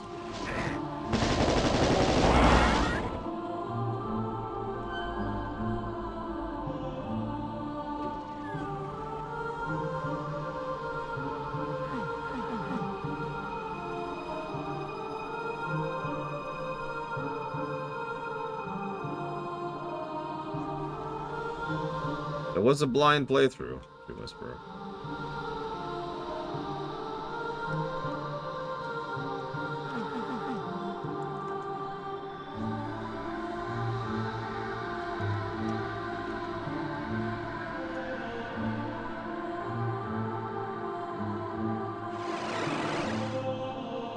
So, what's that, Talia?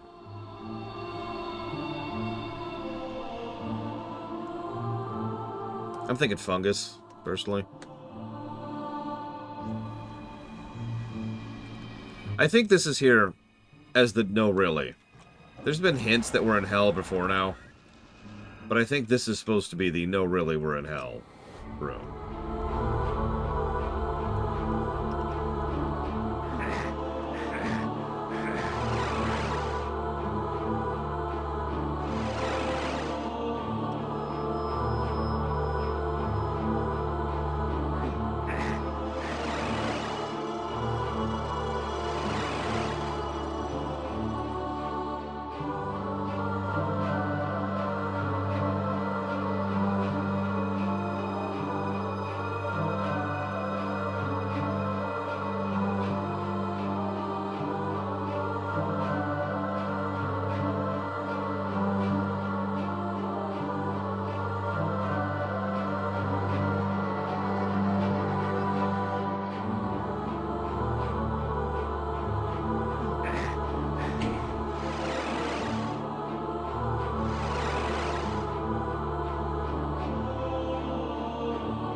Thank you.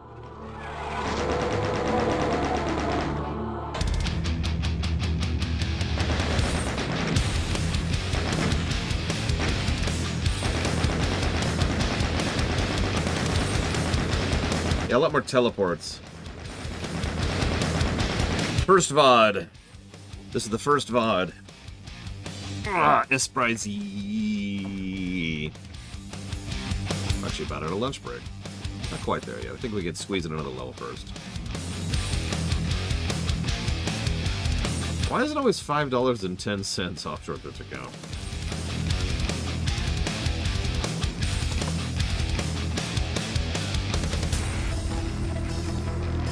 I'm just idly curious. Either way, I appreciate you. Thank you. I will put that towards Dragon Quest 11, 4, and 7. Yes, there will be a second stream today.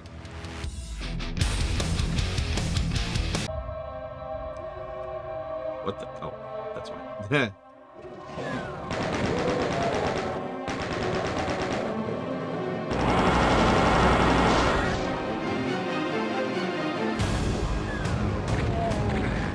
Give me your delicious ammo. Oh, that would make sense.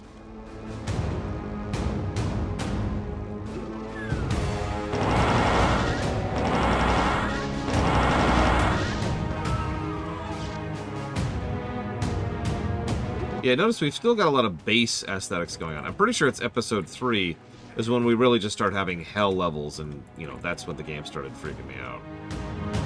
As a kid. Obviously, nowadays, I'm not freaked out by this game at all. There's nothing even remotely gross or horrifying about. Oh my god! Sorry, I shouldn't do that. For real, though. I'm pretty sure that it's episode 3 when the game gets gross. Not the least of which being the fact that we're already on mission 5 of episode 2, and we haven't seen much yet, other than the River of Souls.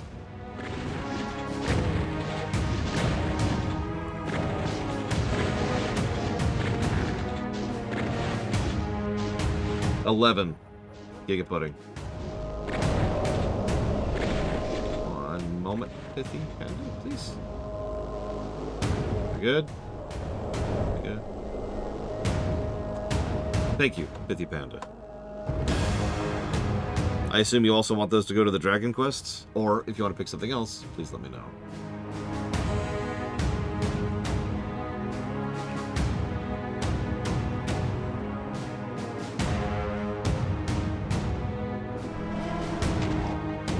Hello. I'm not trying to have the ammo to deal with you. I might dodge you. Oh, hey, skulls on spikes. That's cute. Grab this. Don't mind me. Whoa! Oh, shoot.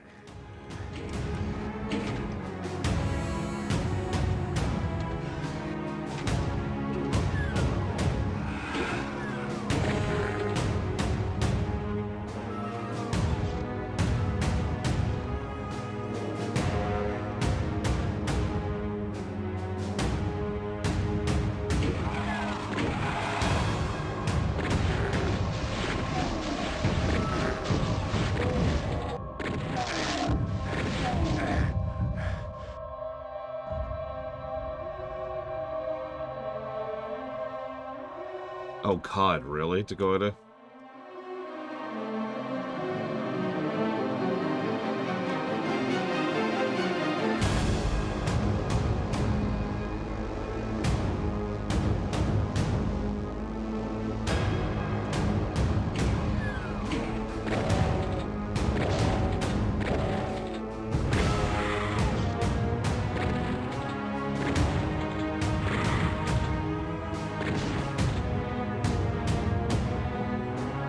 Yeah, I think you're right, Dakota.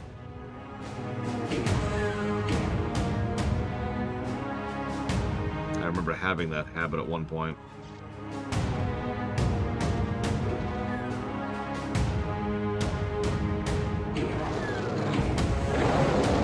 Oh, thank God, ammo.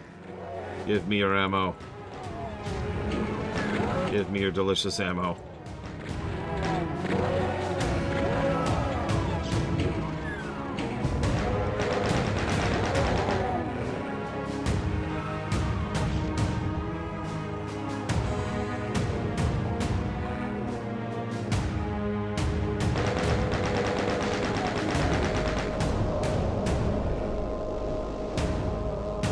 So, I actually forget if these are possessed or corrupted. Yeah, I noticed that, Dakota. But either way, these used to be Marines for the UAC. Emphasis on used to. The UAC was doing experiments with hell, like you do. That's actually why there's so much, like, military-based stuff in hell.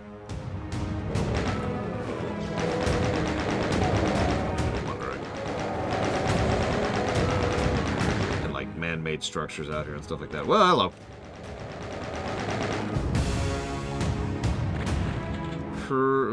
That one's kind of asterisky off Twitch account, but yes is the answer to your question.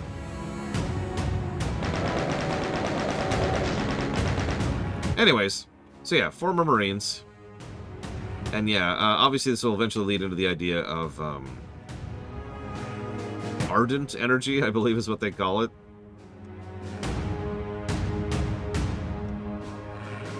Actually, I believe it was on the title screen.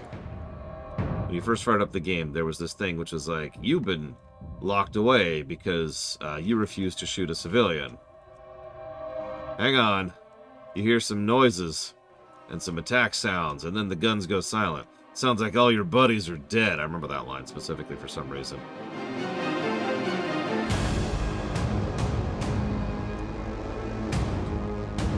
So then we go out with our pistol and kill hell.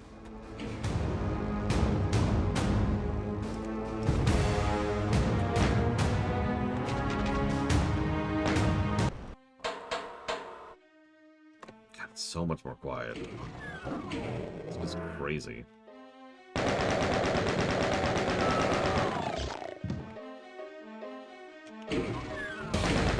I do not offshore Twitch account. No.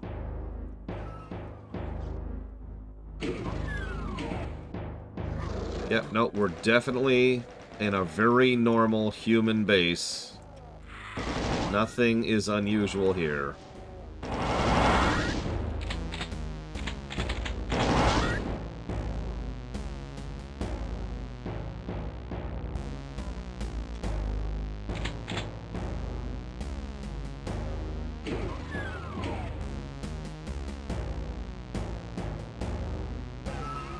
Yes, Giga. Go lick the walls.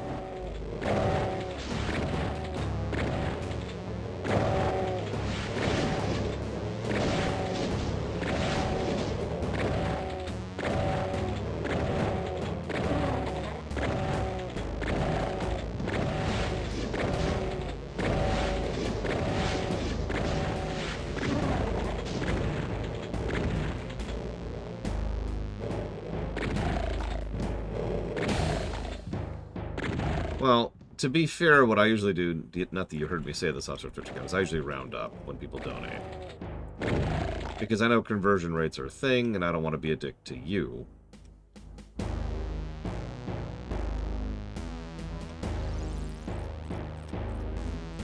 So, don't worry about it too much. Don't stress about it.